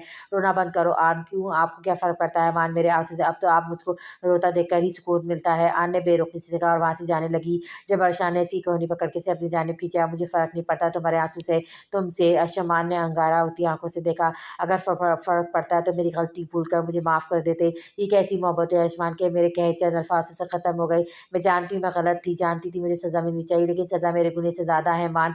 आन ने बहुत आंखों से कहा, तो आयुष्मान की पकड़ इसके मजबूत बाजुओं पे मजबूत हो गई। मुझे समझ नहीं आ रहा आपको कैसे मनाऊँ मैं मान थक चुकी हूँ बुरी तरह से। आन ने पीकी पर को से कहा था। आयुष्मान जब से आंखें मूंद गया, मत मनाओ मुझे आन, मत हल्कान करो अपनी नाजुक जान को, क्योंकि कुछ भी हो जाए मैं नहीं मानने वाला। इतना कहकर आयुष्मान वहाँ से चला गया और आन की इतनी ही देर बालकनी में खड़ी आंसू बहाती रही। फिर कुछ याद आने पर से आंसू पोंछे कमरे से में वापस आकर अपना है बैग खोला। टूटने पर इसके निगाह इस मैक्सी पड़ी जो आयुष्मान ने इसे वलीमे के लिए दिलवाई थी। वो खुद नहीं चाहती थी कि इसने इस मैक्सी को साथ क्यों रखा था, लेकिन इससे अब सोच लेता है वो अपने महबूब को बनाने की एक और कोशिश करने वाली थी, क्योंकि इसकी मोहब्बत ने हारना नहीं सीखा था। अज़म अब बस कर दे यार, उठ जाए यहाँ से, अब तो शाम होने को है। वो गुलाम ने फ़िक्रमंदी से कहा। डूबते सूरज की तपिश काफ़ी कम हो चुकी थी, लेकिन अज़म को यूँ पसीने से शराबूर देगा। गुलाम काफ़ी परेशान हो रहा था। परेशान क्यों होता है गुलाम? में कुछ नहीं होगा, मुझे देखना, तू मेरी जल जली जली और ना ही मैं बेहोश हो रहा हूँ। कमबख्त इस धूप की इतनी आदत है कि मुझे कि सारा दिन मैं भी ये मेरा वो हाल कर नहीं कर पा रही जिसने पल भर में मेरी नाजुक सी विलायती चूज़ी का किया है। अज़म ने गहरा सांस लेते और अपनी जगह से उठ खड़ा हुआ। अज़म अब तू बस भी कर देना, नहीं पता था तुझे कि होगी तुझसे गलती, अब क्या खुद को बीमार करने के मानेगा तू? अब मेरी बात सुने बगैर जा कह रहा है? गुलाम ने अज़म को जाते देखा तो गुस्से से पूछने लगा, नहाने ये पसीने की बदबू तेरी भाभी के पास लेकर गया तो फिर से बेहोश हो जाएगी। अज़म शरारत से कहकर वहाँ से चला गया और गुलाम गहरा सांस लेकर रह गया। इसका दोस्त वाकई में सिंसी था। नहाने के बाद अज़म वह हॉल में आया और सोफे पे बैठकर अपना माथा सहलाने लगा। ये 2 दिन बहुत थोड़ी नींद लेने की वजह से इसका सर बुरी तरह से घूम रहा था। अचानक ही 2 गोरे हाथों ने लाल शरबत का गिलास सामने किया, तो अज़म ने हैरत से आंखें उठाकर इसे देखा। लेकिन जब इसकी आंखें शहद रंग की 2 आंखों से टकराई, तो अज़म की हैरत में मज़ीद इज़ाफ़ा हो गया। जूस लीज़ा ने गिलास की जानिब इशारा किया, तो अज़म ने शरबत का गिलास पकड़कर होठों से लगाया। लीज़ा ने पास खड़ी मुलाज़िम से एक प्लेट और पानी का जग पकड़कर इस मेज़ पर रखा और मुलाज़िमा को जाने का इशारा किया। ये सब क्या है विलायती चूज़ी? अज़म ने हैरत से अपने सामने पड़ी प्लेट को देखते हुए पूछा, जो कि दूसरी प्लेट से ढकी हुई थी। चौधरानी जी ने अपने हाथों से आपके लिए खाना बनाया और चौधरी जी वो चाहती है कि आप फिर से धूप में मत रहा करें। उन्होंने आपको मना किया है। जब आप रूप की जाने पाया तो अज़म ने हैरत से लीज़ा को देखा, जो इस वक्त गुलाबी रंग के सादा सी जोड़े में एक दमकता गुलाब लग रही थी। क्या सच में? अज़म का सवाल अब रूप से इंग्लिश में दोहराया तो लीज़ा ने हाँ में सर हिलाया और सामने पड़ी प्लेट पर से 2 प्लेट दूसरी प्लेट हटा के इसे अज़म के सामने किया। अज़म ने हैरत से प्लेट में मौजूद इन सवैयों के साथ फ्राई हुई किचन दिखाई। ये क्या बनाया मेरी चौधरानी ने? अज़म ने कांटा पकड़कर इन सुइयों को काटते हुए उठाते हुए पूछा। ये स्पैगेटी है चौधरी जी। चौधरानी जी ने पूरा घंटा लगाकर आपके लिए बनाई है और आपको पता है, आपका शुक्रिया चौधरानी जी, लेकिन अब यहाँ से जाए, मैं अपनी बीवी के साथ अकेला रहना चाहूँगा। अज़म ने कहा तो रूप से था, लेकिन नज़रें मुसलसल लीज़ा पर थी। लेकिन मेरे बगैर आप दोनों एक दूसरे की बात समझेंगे कैसे? रूप के सवाल पर अज़म के होठे पर मुस्कुराहट आई दिल से। अज़म के जवाब पर रूप ने गहरा सांस लिया, वहाँ से चली गई। इसके जाने के बाद दोनों वहाँ बिल्कुल तनहा थे। अज़म ने कांटा पकड़ा स्पैगेटी को उठाकर खाना चाहा, लेकिन सारी स्पैगेटी काटने में ही गिर गई। अज़म 3-4 बार भी कोशिश करने पर कामयाब नहीं होता। लीज़ा ने इसे कांटा पकड़ा और स्पैगेटी को अच्छी तरह कांटे के गिर लिपेट कर अज़म के होठों तक ले गई। अज़म ने इसे अपने मुँह में लिया और मुँह बनाकर अपने हाथ से मुँह को हवा देने लगा। ये देखकर लीज़ा परेशान हुई। To hot? लीज़ा ने पूछा। फिर स्पैगेटी को काटने के गिर लिपटने के बाद 2-3 बार फूंक मारी और अज़म के होठों के पास किया। ये देखकर अज़म मुस्कुराया और स्पैगेटी अपने मुँह में ले ली। अब हर बार लीज़ा फूंक मारकर इसे खिला रही थी और अज़म बस इसे देखने में मसरूफ़ था। It good? लीज़ा ने प्लेट की जानिब इशारा करते हुए पूछा तो अज़म इसकी बात का मतलब समझकर मुस्कुरा दिया। Very good. तारीफ़ पर लीज़ा के रुखसार गुलाबी हुआ और वो सर झुकाकर फिर से वो स्पैगेटी अज़म को खिलाने लगी। वैसे विलायती चूज़ी मुझे सारी ज़िंदगी सवैयाँ ही खिलाओगी क्या? हट्टा-कट्टा सा गुबरू जवान शौहर है तुम्हारा, इसका इनसे क्या बनेगा? अब तुम्हारी तरह चिड़िया जितना तो खाता नहीं मैं, इसलिए बेहतर है कि देसी घी के पराठे बनाना सीख लो तुम। अज़म ने शरारत से कहते हुए लीज़ा के आगे बढ़ा एक स्पैगेटी को मुँह में तो लिया। वैसे इतना दिल करता है कि मेरा कि तुम मुझसे बातें करो, लेकिन फिर सोचता कि ऐसे ही ठीक नहीं। मैं तुम्हें कुछ भी कह लूँ ना तो तुम समझती हो, ना ही मुझे कुछ कहती हो। आज़म इससे बातें कर रहा था और लीज़ा खामोशी से खिला रही थी। जैसे अगर मैं तुम्हें ये बताऊँ कि जिस तरह तुम बीमार होती, मैं पूरा घंटा तुम्हें अपनी बाहों में लेकर ठंडे पानी से नीचे खड़ा रहा था और तुम्हारा वो भीगा-भीगा सा वजिद मुझे बहुत कुछ करने पे उकसा रहा था। अज़म ने पुरतपिश निगाहों से लीज़ा को देखते हुए कहा, जो इसे अपना ध्यान बस के लाने में मसरूफ़ थी, और फिर वापस कमरे में आकर तुम्हारे वो भीगे कपड़े में भी मैंने तब्दील करवाए थे, लेकिन कसम खाता हूँ लाइट बंद कर दी थी, वरना तुम्हारा मोमी वजूद देखकर खुद ही बहक जाता तो मज़ी जान मुश्किल में आनी थी तुम्हारी। अज़म का ये बात कहने के अंदाज़ ऐसा था कि इसके अल्फ़ाज़ को समझे बगैर लीज़ा काम करेगी और सर झुकाकर स्पैगेटी को कांटे पे लिपटने लगी। अब देखो ना, तुम मेरी बात ना समझी तो कितने आराम से ये सब सुन लिया। अगर समझ लेती तो यही प्लेट मेरे सर पे उठाकर मार देती। अज़म ये कहकर हँसा तो लीज़ा ने आखिरी निवाला भी इसके मुँह में डाला और अपना कांटा खाली प्लेट में रख दिया। सॉरी मेरी विलायती चूज़ी, तुम्हारी बात ना मानने के लिए सॉरी, तुम्हें तकलीफ़ देने के लिए सॉरी। लीज़ा को इसकी बात में सिर्फ विलायती चूज़ी और सॉरी समझ आया तो वो समझ गया अज़म माफ़ी माँग रहा है। इसने अज़म के दोनों हाथ अपने हाथ में पकड़े उठाकर अज़म के कानों पर रख दिए। नाउ से सॉरी। लीज़ा की फरमाइश समझकर अज़म के होठों पे चांदार मुस्कुराहट आई। Sorry, it's okay. लीज़ा ने मुस्कुराकर कहा। उसके हाथ कानों से हटा दिए। फिर उसने अज़म का हाथ देखा, जो धूप में रहने की वजह से सांवला हो चुका था। तुम्हारी स्किन पर टैन आ गया है धूप में रहकर। लीज़ा की बात तो अज़म के माथे पर आए तो लीज़ा ने इसके हाथ की पुछ पर अपना हाथ रखा और उंगली से इसके रंग की जानिब इशारा करके अपने सफ़ेद हाथ पर उंगली रखी तो अज़म इसकी बात पर समझता कैफमा लगाकर हँस दिया। फ़िक्र मत करो, तुम हो ना इतनी गोरी, हमारे बच्चे तुम पर ही जाएंगे गोरे चिट्टे। अज़म ने आँख दबाकर कहा और फिर सामने पड़ी खाली प्लेट को देखा। अच्छा विलायती चीज़ें मीठे में क्या बनाया? पहले ही थोड़ी सी सवैया खिलाई है, बस अब मीठे में भी कुछ है या नहीं? अज़म के सवाल पर लीज़ा ने नासमझी से इसकी जानिब देखा। क्या कहते हैं यार मीठे को? सच स्वीट, हाँ स्वीट वेयर। अज़म की इंग्लिश के लिए हल्का सा हंसी। Sorry I did not make any sweet. Azam के चेहरे से उलझन देखकर लीज़ा ने अपने हाथ के अंगूठे से उठाए। नो स्वीट, इसने अंगूठे घुमाते हुए कहा। है ना स्वीट, अब तुमने कुछ बनाया नहीं मीठे में तो मजबूरन मुझे इस मीठे पे गुजारा करना पड़ेगा। अज़म ने लीज़ा के गुलाबी होठों पे फोकस करते हुए कहा। इससे पहले कि लीज़ा इसकी बात का मतलब समझती, अज़म ने इसे गर्दन के पीछे से पकड़कर अपने करीब किया और इसके निचले लब को अपने होठों में दबाकर ऐसी जानलेवा गुस्ताखी की लीज़ा इसकी गिरफ्त में फड़फड़ा कर रह गई थी। अज़म के छोड़ने पर लीज़ा ने हैरत से इसे देखा, जो अभी भी इसके होठों को ऐसा दिख रहा था जैसे वो सबसे लजीज शराब हो और अज़म एक शराबी। Very sweet. अज़म की गंभीर आवाज़ पर लीज़ा कांप कर रह गई। तुम्हें सारी ज़िंदगी मीठा बनाने की ज़रूरत नहीं, विलायती चीज़ी खाने के बाद अब इस मीठे की तलब होगी मुझे। अज़म ने इसका निचला लब अपने होठों से सहलाकर कहा तो लीज़ा आंखें मिचकर कँपने लगी। शहद की मिठास अपनी जगह साकी, लेकिन हाय मेरे महबूब की ये होठ इससे पहले कि आज़म फिर से नोटों को जो झुकता लीज़ा ने सिर धक्का देकर खुद से दूर किया और भागकर अपने कमरे में आ गई। दरवाज़ा बंद करके लीज़ा इसी के साथ लगी गहरे सांस भरने लगी। इस शख्स की बेबाकी सहना कहाँ आसान था। वो बोल्ड सी लड़की भी इसके सामने शर्म से पानी-पानी हो जाती थी। फ़रीन बेगम ने खाना अपने कमरे में ही खाया था। उस बात का इल्म जब सुल्तान को हुआ तो वो सीधा इनके कमरे में आ गया। सुल्तान को देखकर फ़रीन बेगम ने बेचैनी से अपने पास बुलाया था। क्या हो गया अम्मी? तबीयत क्यों ख़राब की आप ख़राब है आपकी? सुल्तान ने इनके पास बैठकर इनके हाथ थामते हुए पूछा। कुछ नहीं बेटा, तुमने देख लिया ना, अब बिल्कुल ठीक हूँ। फ़रीन बेगम ने मोहब्बत से कहा, लेकिन परेशानी इनके चेहरे पर जू की जू थी। आप कुछ कहना चाहती थी मुझे? फ़रीन ने इस्पात में सर हिलाया। बेटा अम्मा भी वो तुम्हें अशमान के लिए की तरह मुझसे छीनना चाहती है। वो चाहती है कि तुम भी मुझसे दूर हो जाओ और मैं बिल्कुल तनहा हो जाऊँ। ऐसा कुछ नहीं अम्मी, और ना ही मैं ऐसा कुछ कभी होने दूँगा। आपको आपके बेटे से कोई दूर नहीं कर सकता। सुल्तान की बात पर फ़रीन बेगम मुस्कुरा दी। जानती हूँ बेटा, तुम मेरा मान हो, इसलिए मैंने एक फ़ैसला किया और फ़ैसला बताने के लिए मैंने तुम्हें यहाँ बुलाया था। फ़रीद बेगम की बात पर सुल्तान के माथे पे बल आए। कैसा फ़ैसला है? मैं अगले महीने तुम्हारी और नाबी की शादी करना चाहती हूँ। फ़रीद बेगम ने अपने अल्फाज़ के बम सुल्तान पे गिरा और वो सकते के आलम में वहाँ बैठा तो इसकी आँखों के सामने बस इसकी नूरी का मासूम चेहरा घूम रहा था, इसकी मुस्कान, इसकी खुशी। मैं जानती हूँ कि तुम अभी भी इंतज़ार करना चाहते थे, लेकिन मैं तुम दोनों को की शादी करके साबित कर दूँगी कि मेरे बेटे के लिए सबसे अहम इसकी माँ की खुशी है ना सुल्तान? फ़रीद बेगम ने इसके हाथ पे हाथ रखकर पूछा तो सुल्तान ने इनके चेहरे पर उम्मीद को मुर्दा आँखों से देखा। वो जानता था कि इनकार करके वो अपनी माँ को दुखी कर देगा, लेकिन अब इसे अपने शौहर होने का फ़र्ज़ पूरा करना था। अम्मी, मैं अनाबिया से शादी करना नहीं चाहता। फ़रीन बेगम ने फ़ौरन अपने हाथ सुल्तान के हाथों पर से हटाए और सकते के आलम से देखने लगी। मैं किसी और से मोहब्बत करता अम्मी, और मैं इससे शादी कर अम्मी। फ़रीन बेगम को अपना चरकराता सर थामते देखा सुल्तान शुरू से इनकी परेशानी से इनकी जाने बढ़ा, लेकिन फ़रीन बेगम इसे धक्का देकर खुद से दूर कर दिया।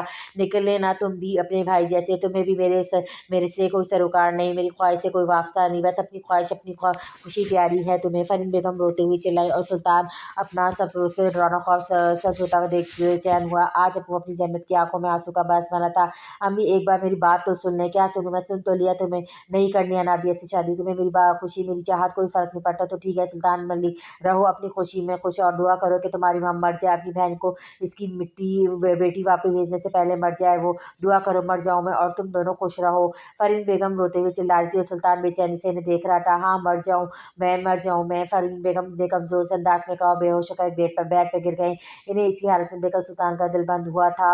अम्मी, सुल्तान ने इनको अपनी बाहों में लिया, लेकिन इनको मुकम्मल तौर पर बेहवास देखकर सुल्तान बहुत ज़्यादा बेचैन हुआ। उसने जल्दी से इन्हें अपनी बाहों में उठाया और अपनी गाड़ी की जानिब भागा। ज़मीर इसे बहुत बुरी तरह से झंझोड़ा था। वो अपनी माँ की इस हालत का ज़िम्मेदार था।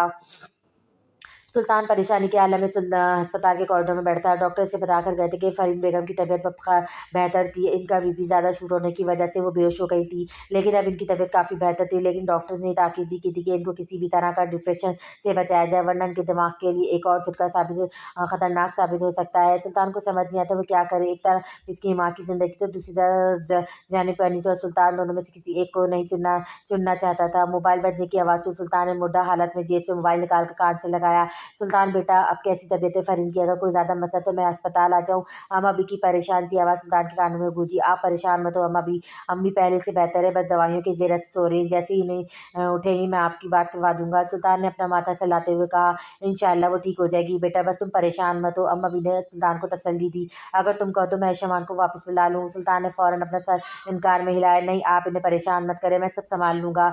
ठीक है बेटा, जैसे तुम्हें बेहतर लगे। अम्मा भी मोहब्बत से कहा फिर खामोश हो गई। अम्मा भी, जी बेटा, सुल्तान के पुकार पे अम्मा भी ने मोहब्बत से पूछा। वो कैसी है? मेरी नूरी कैसी है? सुल्तान चाहकर भी इसे मेरी नूरी अपनी ज़बान से नहीं कह पाया। कनीज़ का पूछ रहे हो बेटा? फ़िक्र मत करो, माशाअल्लाह ठीक है, वो बस तुम्हारा पूछ रही थी। सुल्तान जब से अपनी आँखें मूंद गया, इसकी सारी हिम्मत ख़त्म होती जाती थी। इसका ख़ैर रखिएगा अम्मा भी, वो मेरी ज़िम्मेदारी है। इतना कहकर सुल्तान ने फ़ोन बंद कर दिया और अपना सर हाथों में थाम गया। वो खुद भी नहीं जानता था कि ज़िंदगी ने इसे किन इम्तिहानों से दो चार करना था। इन्हें होश आ गया। सुल्तान साहब, डॉक्टर की आवाज़ में सुल्तान बेचैनी से उठकर वार्ड की जानिब गया। दरवाज़ा खोलते इसकी निगाह फ़रीन के बेगम पर पड़ी, जिसे देखते ही अपना चेहरा दूसरी जानिब मुड़ गई थी। अम्मी, सुल्तान इनके पास आया और उनका हाथ थामकर अपनी आंखों से लगा लिया, लेकिन फ़रीन बेगम ने अपना हाथ बेरुखी से खींच लिया। चले जाओ यहाँ से सुल्तान मलिक, मुझे चैन से मरने दो। फ़रीन बेगम की आवाज़ में बहुत ज़्यादा बेरुखी थी और अपनी माँ की बेरुखी सुल्तान का दिल चीर के रह गई थी। अम्मी प्लीज़ एक बार मेरी बात तो एक क्या सुनूँ मैं, कुछ सुनने के काबिल ही कहाँ छोड़ा है तुमने मुझे। फ़रीन बेगम ने रोते हुए कहा। तो सुल्तान जब से अपनी आँखें मूंद गया। बल्कि तुम बताओ मुझे सुल्तान मलिक के क्या जवाब दूँ अपनी बहन, इस बहन को जिससे इसकी छोटी-सी बेटी को अपनी बेटी बनाकर लिया था मैंने। फ़रीन बेगम ने रोते हुए कहा और सुल्तान तो सर झुकाए इनकी बात सुन रहा था। मैं क्या करूँ, जवाब दूँगा मैं अपनी नूरी को। अम्मी नहीं, अम्मी जिसे मैं अपने निके में लेकर यहाँ लाया लाया क्या कहूँगा इससे कि तुम्हारा शौहर इतना कमज़ोर है कि अपनी ज़िम्मेदारी नहीं निभा सकता। सुल्तान चाहकर भी ये बात इन्हें नहीं कह पाया था। ऐसा करके वो अपनी माँ को जल्दी दुखी कर देता। क्या मुस्तकबिल होगा नाबिया का, जिससे सारी ज़िंदगी तुम्हारे नाम से मुंसलिक होकर गुजार दी। कौन थामेगा इसका हाथ, बल्कि जब तुम इससे मंगनी तोड़ोगे वो बेचारी तो शायद खुदकुशी ही कर लेगी। फ़रीन बेगम अपनी बातों में सुल्तान का कर्ब बढ़ाती जा रही थी। और अगर मैंने अपनी नूरी को छोड़ दिया तो इसे तो खुदकुशी भी नहीं करनी पड़ेगी। अम्मी वो वैसे ही मर जाएगी। सुल्तान ने करब से अपनी आंखें मूंदते हुए सोचा, और ये सब देखने से पहले मैं मरना पसंद करूँगी। हाँ सुल्तान मलिक, मुझे मरने दो। सुल्तान ने तड़प कर अपनी माँ को देखा। अम्मी प्लीज़ एक बार मेरी बात तो सुन लें। जिस लड़की से मैं मोहब्बत करता हूँ वो मेरी, मुझे तुम्हारी कोई वजाहत नहीं चाहिए। मेरी तरफ से जो मर्ज़ी करो, तुम बस इतना एहसान करना कि इसे इस घर में लाने से पहले मेरा जनाजा उठने का इंतज़ार कर लेना। सुल्तान ने हैरत से फ़रीन बेगम को देखा। अम्मी एक बात हमेशा याद रखना सुल्तान मलिक, तुम्हें दुनिया में औरतें तो बहुत मिल जाएंगी लेकिन माँ एक ही मिलती है, और इस माँ का दिल दुखाकर तुम कभी खुश नहीं रह सकोगे। फ़रीन ने रोते हुए कहा और सुल्तान ने करब से देखता हुआ वहाँ से उठकर चला गया। ज़िंदगी के जिस चौराहे पर आज वो खड़ा था इसके पास मंजिल का कोई रास्ता नहीं बचा था। आयुष्मान खाना लेकर होटल वापस आया तो कमरे में खूब अंधेरा देखकर हैरान हुआ, लेकिन लाइट जलाने पर जब इसकी नज़र बेड के पास खड़ी आंट पर गई तो दिल बहुत ज़ोर से धड़का। इसकी दिलाई हल्की जामुनी रंग की मैक्सी में खुले बाल और मुनासिब मेकअप के साथ सजी इसके ख्वाबों की शहजादी ही तो लग रही थी। आज आयुष्मान को अपना बचपन का हर ख्वाब पूरा होता नजर आया तो वो ख्वाब सी कैफियत में चलता इसके पास आया। आयुष्मान को पास आता देखकर आन नज़र झुका गई, जबकि आयुष्मान की नज़र इसके गुलाबी लिपस्टिक से सजे होठों पर थी। ये सब क्या है? बहुत मुश्किल से आयुष्मान ने अपने बहकी जज्बात को अपने लहजे में झलकने से रोका था। जवाब में आन ने खामोशी से अपने हाथ बढ़ाकर अपने कानों पे रख दिए। मुझे माफ़ कर दें मान, आपकी मोहब्बत पे भरोसा ना करने के लिए माफ़ कर दें।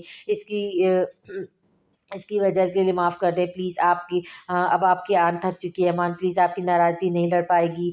आन ने तम आँखों से इसकी जानिब देखते हुए कहा था। शमान ख्वाब सी कैफियत में इसके करीब हुआ और उसका चेहरा अपने हाथों में थाम लिया। थक तो मैं चुका हूँ आन, तुम्हें इस कर्ब का अंदाज़ा ही नहीं था जिससे तुम्हारा मान गुजरता आया है। आन ने नम आँखें उठाकर सीधे कहा तो ख़त्म कर देना ये कब कर मान, आज़ाद कर दे अब हम दोनों इस तकलीफ़ से। मैं खुश रहना चाहती हूँ मान, इन आंसू से उकता आ गई हूँ। क्या आप मुझे वो खुशी नहीं दे सकते जिसका मैं हमेशा ख्वाब देखा है? आन के सवाल पर अरशमान अपनी आंखें मूंद गया। प्लीज़ माना बस कर दे, नहीं रहना चाहती आपसे दूर। आन ने इसके सीने पे अपना सर रखा था। शमान के हाथ खुद ब खुद उसकी कमर के गिर्द जा लिपटे।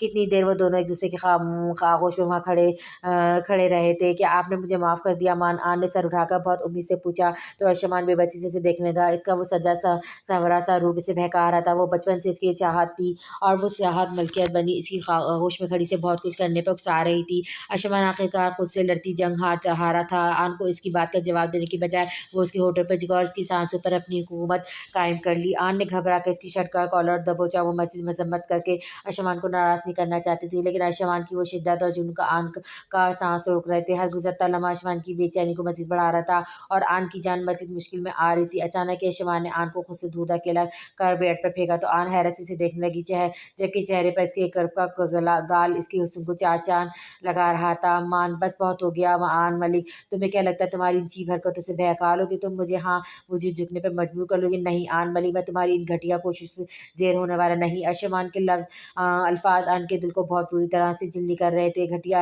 हरकतें मान, मैं अपने महरम के लिए सजी हूँ, किसी गैर के लिए नहीं। और आप मुझे फ़र्क नहीं पड़ता कि तुम किसके लिए सजी, लेकिन हम दोनों जानते हैं कि तुम्हारे सजने का क्या मकसद है। और अगर तुम इतनी ही बेचैन हो इस सब के लिए तो तुम्हारी ख्वाहिशें पूरी कर देता हूँ। अशमान अपनी शर्ट से बटन खोलता आन के करीब हो तो आन हैरत से देखने लगी। बेसाख्ता इसका हाथ उठा और इसने अशमान को धक्का देकर खुद से दूर कर दिया। बस बहुत हो गया, समझा क्या है आपने? मुझे जब दिल में आया जल्दी कर दिया। अपनी बीवी को घटिया और चीप कहकर आपने आज हर हद पार कर दी मान, हर हद पार कर दी। इतना कहकर आन ने अपने घुटनों में चेहरा छुपाया, सिसक के रोने लगी, जबकि अशमान अपनी मुठिया बेचकर कमरे से बाहर होटल के लॉन में आ गया। सिगरेट सुलगाकर वो इतनी देर लॉन में चक्कर से लगा था, अपनी कई बातों के बारे में सोचता रहा। इसका दिल कर रहा था कि वो खुद की जान ले ले। वो कैसे अपनी आन को इतनी घटिया बात कह गया था? वो शायद अभी कमरे में बैठी रो रही थी। ये ख्याल आते ही शशमान कमरे में वापस आ गया। आन खाली कमरा देखकर अशमान ने आन को पुकारा, लेकिन जब इसे वॉशरूम भी खाली मिला तो इसे लगा जैसे किसी ने इसका दिल मुट्ठी में कर लिया हो। बेचैनी से कमरे में वापस आने पर इसकी नज़र बेड पर पड़ी, जहाँ वही हल्के जामुनी रंग का ड्रेस पड़ा था। अशमान ने उसे उठाया तो इसे कागज़ मिला था, अपनी सांसों में आबाद रखना मुझे, मैं रहूँ या न रहूँ याद रखना मुझे। आन की लिखाई में लिखी हुई सिगरेट देखकर शमान को लगा किसी ने इसका दिल मुट्ठी में जिगड़ लिया हो। वो समझ चुका था इसकी आन इसे छोड़कर जा चुकी है। ये सोच आते हुए शमान भागकर अपनी गाड़ी तक गया। वो अपनी आन को वापस आने का इरादा रखता था। वो मर तो सकता था, लेकिन आन से दूरी इसके लिए मोहब्बत से भी बदतर थी। 2 घंटों तक वो आन को ढूँढता रहा, सड़कों पे ख्वार होता रहा, लेकिन आन से कहीं नहीं मिली। हर गुज़रता लम्हा से बेचैनी और खौफ को बढ़ा रहा था। इस सब पर आसमान पर छाए काले बादल और रात का सन्नाटा बढ़ता अंधेरा इसकी परेशानी मज़ीद बढ़ा गया था। दिल बार-बार अपने रब से दुआ माँग रहा था कि इसे आन मिल जाए, क्योंकि अगर ऐसा न हुआ तो वो भी नहीं जानता था वो क्या कर गुज़रेगा। बारिश ज़ोरों से शोर से शुरू हो चुकी थी और आसमान की परेशानी भी मज़ीद बढ़ गई थी। न जाने आन कहाँ किस हाल में हो, ये ख़्याल आसमान की सांसें रोक रहा था। आन को ढूँढते हुए बेचैनी से यहाँ-वहाँ देख रहा था। कितनी बस स्टेशन के पास वो एक बस स्टेशन पर आया, पागलों की तरह यहाँ-वहाँ भागता आन को ढूँढने लगा। अचानक इसकी नज़र आन पर पड़ी, जो सफ़ेद चादर की बेंच पे बैठी थी। बारिश से नाज़ुक बच्चे पे मुकम्मल तौर पर भीग चुका था। इसे सही सलामत देखकर जहान एक सुकून आसमान की रंगों में उतरा था, वहीं इसकी इस हरकत पर गुस्सा भी इसके हिसाब पे सवार हुआ था। तन्ही हुई रंगों के साथ वो आन के पास पहुंचा, उसका हाथ पकड़ से अपने साथ खींचने लगा। ये क्या हरकत है, छोड़े मेरा हाथ। आन गुस्से से चिल्लाई, लेकिन आसमान ने इसका हाथ छोड़ने की बजाय इसे लेकर गाड़ी में डाला और खुद ड्राइविंग सीट पर बैठ गया। आप ये shut up, just shut up, तुम्हारी हिम्मत कैसी वहाँ से आने की। शमा ने इतने गुस्से से चिल्लाया कि आन सहम कर देखने लगी। आपको मेरी ज़रूरत नहीं तो क्यों रुकती हैं। मैं हाँ हाँ आन ने रोते हुए पूछा तो अशमान ने निगाह अंगारा होती आंखों से सीधे घुरा। कुछ ज़्यादा ही हिम्मत नहीं आ गई तुम में, अशमान बोले से ज़्यादा कराया था। आप मुझसे यूँ ज़बरदस्ती बस आन अब आवाज़ ना आए तुम्हारी, पहले ही बहुत मुश्किल से खुद पर काबू के बैठा हूँ, कहीं गुस्से में कुछ उल्टा मत कर दूँ, इसलिए खामोश ही रहो। अशमान के अंदाज में न जाने ऐसी कौन सी वार्निंग थी कि आन बुरी तरह से सहम गई। दोनों होटल के रास्ते में थे, लेकिन सामने पुलिस की नाकाबंदी देखकर अशमान परेशान हुआ। क्या हुआ, पुलिस वाले के वहाँ आने पर अशमान ने पूछा। कुछ नहीं सर, बारिश की वजह से लैंडस्लाइडिंग हुई थी तो रास्ता ब्लॉक है, आप अभी इसी रास्ते से नहीं जा सकते। पुलिस वाले की बात पे अशमान ने गहरा सांस लिया, लेकिन हमारा होटल वहाँ है। सॉरी सर, लेकिन मेरे ख्याल से आपको किसी और होटल में रात गुजार लेनी चाहिए। रास्ता क्लियर करते सुबह तक वक्त हो जाएगा।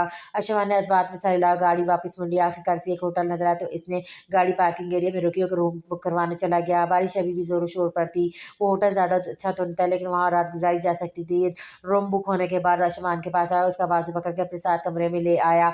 आन के कपड़े बारिश में भीगने की वजह से गीले हो चुके थे और मई का मौसम बारिश का वजह से काफ़ी सर्द हो गया था। आशमान नहीं चाहता कि बीमार हो जाए, इसलिए वो होटल की लॉबी में आया। क्या मुझे एक्स्ट्रा कपड़े मिल सकते हैं? आशमान के सवाल पे काउंटर पर खड़े लड़के ने इसके गीले कपड़ों को देखा। सॉरी सर, हमारे पास कपड़ों की सर्विस तो नहीं, लेकिन बाद रूप से मैं आपको वो भिजवा देता हूँ। अशमा इस बात में सर हिलाकर कमरे से चला गया और उनको देखा जो खामोशी से बेड पर बाजू अपने गिट लिपटे बैठी थी, जबकि जिसम ठंड की वजह से वो हौले हौले काँप रहा था। दरवाजे खटकने पर अशमा ने दरवाजे के पास गया तो वेटर ने इसे बात रोक दी, लेकिन शायद इसे लगा था कि अशमान वहाँ अकेला ही है, इसलिए वो बस एक बात रुक ले देकर गया था। अशमा ने गहरा सांस लेकर उनके पास आया और बाथरूम उसके सामने किया, जाओ ये गीले कपड़े चेंज कर आओ। आज जो इसको उससे पहले डरी थी, खामोशी से बाथरूम को पकड़ कर वॉशरूम में बंद हो गया। शमान ने भी अपनी शर्ट उतारी, अपना ऊपरी जिसम तौलिए से खुश करने के बाद अपने बाल तौलिए से रगड़ने लगा। दरवाज़ा खटकने के आसपास ने दरवाज़ा खोला तो सामने रूम में सारा खाना लिए खड़ा था। शमान ने से खाना लिया और कमरे में लाकर रख दिया, लेकिन परेशानी की बात तो ये थी कि आन अभी तक वॉशरूम से बाहर नहीं आई थी। आज आन खाना आ गया, ठंडा हो जाएगा। अशमान ने इसको आवाज़ दी, लेकिन कोई जवाब न आया तो अशमान परेशान हो गया। आन आन तुम ठीक तो हो ना? अशमान ने दरवाजे के पास आकर परेशानी से पूछा। जी जी मैं ठीक हूँ। आन की घबराई सी आवाज़ पे बाहर आई, तो बाहर क्यों नहीं आ रही हो तुम? अशमान के माथे पर बार आए थे। वो ये कुछ नहीं। आन का रवैया इसे हैरान करता। बगैर कुछ सोचे समझे अगर अशमान ने नाप गए तो दरवाज़ा खुल गया, क्योंकि शायद दरवाजे का लॉक भी ख़राब था। लेकिन सामने का मंजर देखा अशमान को लगा इसका दिल धड़कना ही भूल गया हो। आन घबराई घबराई सी दीवार के साथ लगी सफ़ेद बाथरूम में, जो कि इसके घुटने तक आ रही थी। इसे खींच कर लंबा करने की कोशिश कर रही थी, जो कि खुले हुए गीले बाल इसके कंधों पर और चेहरे पर आ रहे थे। मान ये आन जो सर झुकाते हुए कहा, जबकि रुखसार इसके सामने इस हालत में रोने की वजह से तब गए थे। खाना ठंडा हो रहा, आकर खा लो। इतना कहकर शमन वहाँ से चला गया तो आन निकलती बाहर है और खामोशी से बैठकर खाना खाने लगी। अशम बजाए तो खाना खाता, लेकिन इसका सारा ध्यान आन पर था, जो आन को बुरी तरह से कन्फ्यूज़ कर रहा था। खाना खाने के बाद आन जल्दी से बिस्तर में घुस गया, कम्फर्ट खुद पर लेकर अपनी टांगों को को छुपाने लगी। वेटर को बर्तन देकर शामी बेड पर खामोशी से लाइट बंद करके लेट गया। कमरे की वो इंतहाई रात का पैर बगल में नाजुक सा वो हलाल वजह जो आज सब बातें आसमान को मोम से ज़्यादा बहका रही थी। अचानक ही बिजली जोर से चमकी तो आने सहम कर अपना हाथ आसमान के सीने पर रख दिया। इसके भराना सीने पर घने बालों को चिमन को महसूस करते आन ने अपना हाथ वापस खींचना चाहा, लेकिन आसमान इसके हाथ पर अपना हाथ रख दिया था। मान आन ने घबरा कर इसे पुकारा तो इसकी आवाज़ पर खुद से लड़ती जंग आसमान हार गया था। इसने आन को बाजू से खींचकर खुद पे गिराया। मान ये आप आन की बात पूरी होने से पहले आसमान इसके होठों को अपने होठों की गिरफ्त में पड़ जुगड़ गया था। इसकी बेबाकी पर सांस तक लेना भूल गई थी और आसमान गुस्सा होता बहकता चला गया। अपने एक हाथ में आन का सर पकड़े वो इसकी सारी मसम्मत खत्म कर गया था। आन को इसका दूसरा हाथ अपनी टांगों में महसूस होता उसने सीने पर हाथ रखकर इससे दूरी और घबरा कर से देखने लगी। मान मैं बस आन अब बहुत हो गया, मेरी बर्दाश्त खत्म हो चुकी है। इतना कहकर शानी से नीचे लेकर इस पर हावी हो गया था। इसकी हरकत पर आन काँप कर रही। नहीं नहीं मान आप, आसमान ने इसके होठों पर अपनी नोट रखी। जो हो रहा है होने दो, तुम्हारी होठों से इनका बिल्कुल बर्दाश्त नहीं करने वाला। इस वक्त सब भूल जाना चाहता हूँ मैं। आन बस याद रखना चाहता हूँ तुम्हें और अपनी मोहब्बत को। इतना कहकर आसमान इसकी गर्दन पर झुक गया। आसमान की बेबाकी आन को बुरी तरह से कँपाने पर मजबूर कर रही थी, लेकिन बहुत कोशिश के बावजूद वो मजम्मत नहीं कर पा रही थी। आसमान का हाथ इसे बाथरूम के बैल पर महसूस हुआ तो आन ने फौरन अपना हाथ इसके हाथ पर रख दिया। मान मैं आज अपनी इस मोहब्बत को अमर कर दूंगा आन, ताकि हमें चाहकर भी कोई जुदा ना कर सके, कोई भी नहीं आन, तुम भी नहीं। इतना कहकर शान फिर से इसके होठों को अपनी पर शिद्दत गिरफ्त में जकड़ गया और फिर हाथ आहिस्ता से बात के बाथरूम को इसके कंधों से सरकाने लगा। अब जबकि आन इसकी बेबाकी को सहती इसके कंधों पर अपने हाथ में दबोच गई। वो अपनी मोहब्बत के सुख कर गई थी। इस उम्मीद से कि इसकी खुद सुपुर्दगी आसमान की सारी रंजिशें ख़त्म कर देगी और फिर सुबह होने पर इसका मान वापस मिल जाएगा। वो मान जो इसे अपनी जान से भी ज़्यादा चाहता था। जैसे जैसे रात गुजर रही थी आसमान की शिद्दतें बढ़ती जा रही थी। आन इसके जुनून पर बेहाल होती इसकी पनाहों में छुप गई थी। आखिर वही तो इसकी जाय पनाह थी। आन इसके अलावा था आन का इसके अलावा था हो कौन। वो तूफानी रात इन दोनों को हमेशा के लिए एक दूसरे का कर गई थी।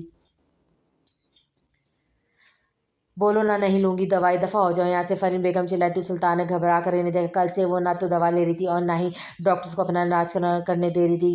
हर गुजरते लम्हे के साथ इनका बीपी बढ़ता जा रहा था। अम्मी अगर आप दवाई नहीं लेंगी तो आपकी तबीयत ख़राब हो जाएगी, प्लीज़ दवाएँ ले लें। सुल्तान ने दवाई इनकी जानिब बढ़ाते हुए कहा, लेकिन फ़रीन बेगम ने इसका हाथ पे हाथ रख कर इसे मार फेंक दिया। होने दो, तबीयत ख़राब नहीं परवाह मुझे अपनी, मरना चाहती हूँ मैं सुना तुमने मरना चाहती हूँ। फ़रीन बेगम ने रोते हुए कहा और फिर अपने हाथ सीने पे रखते देखकर सुल्तान परेशानी से ले जाने पड़ा। अम्मी, सुल्तान की फिर मंदी से चिल्लाया, जबकि पास खड़ी नर्स फौरन डॉक्टर को बुलाने गई थी। डॉक्टर ने कमरे में आकर आते ही परेशान हुए सुल्तान को कमरे से बाहर भेज दिया, खुद इनका चेकअप करने लगा। कुछ देर के बाद डॉक्टर ने कमरे से बाहर आया तो सुल्तान परेशानी से इनकी जाने बढ़ा।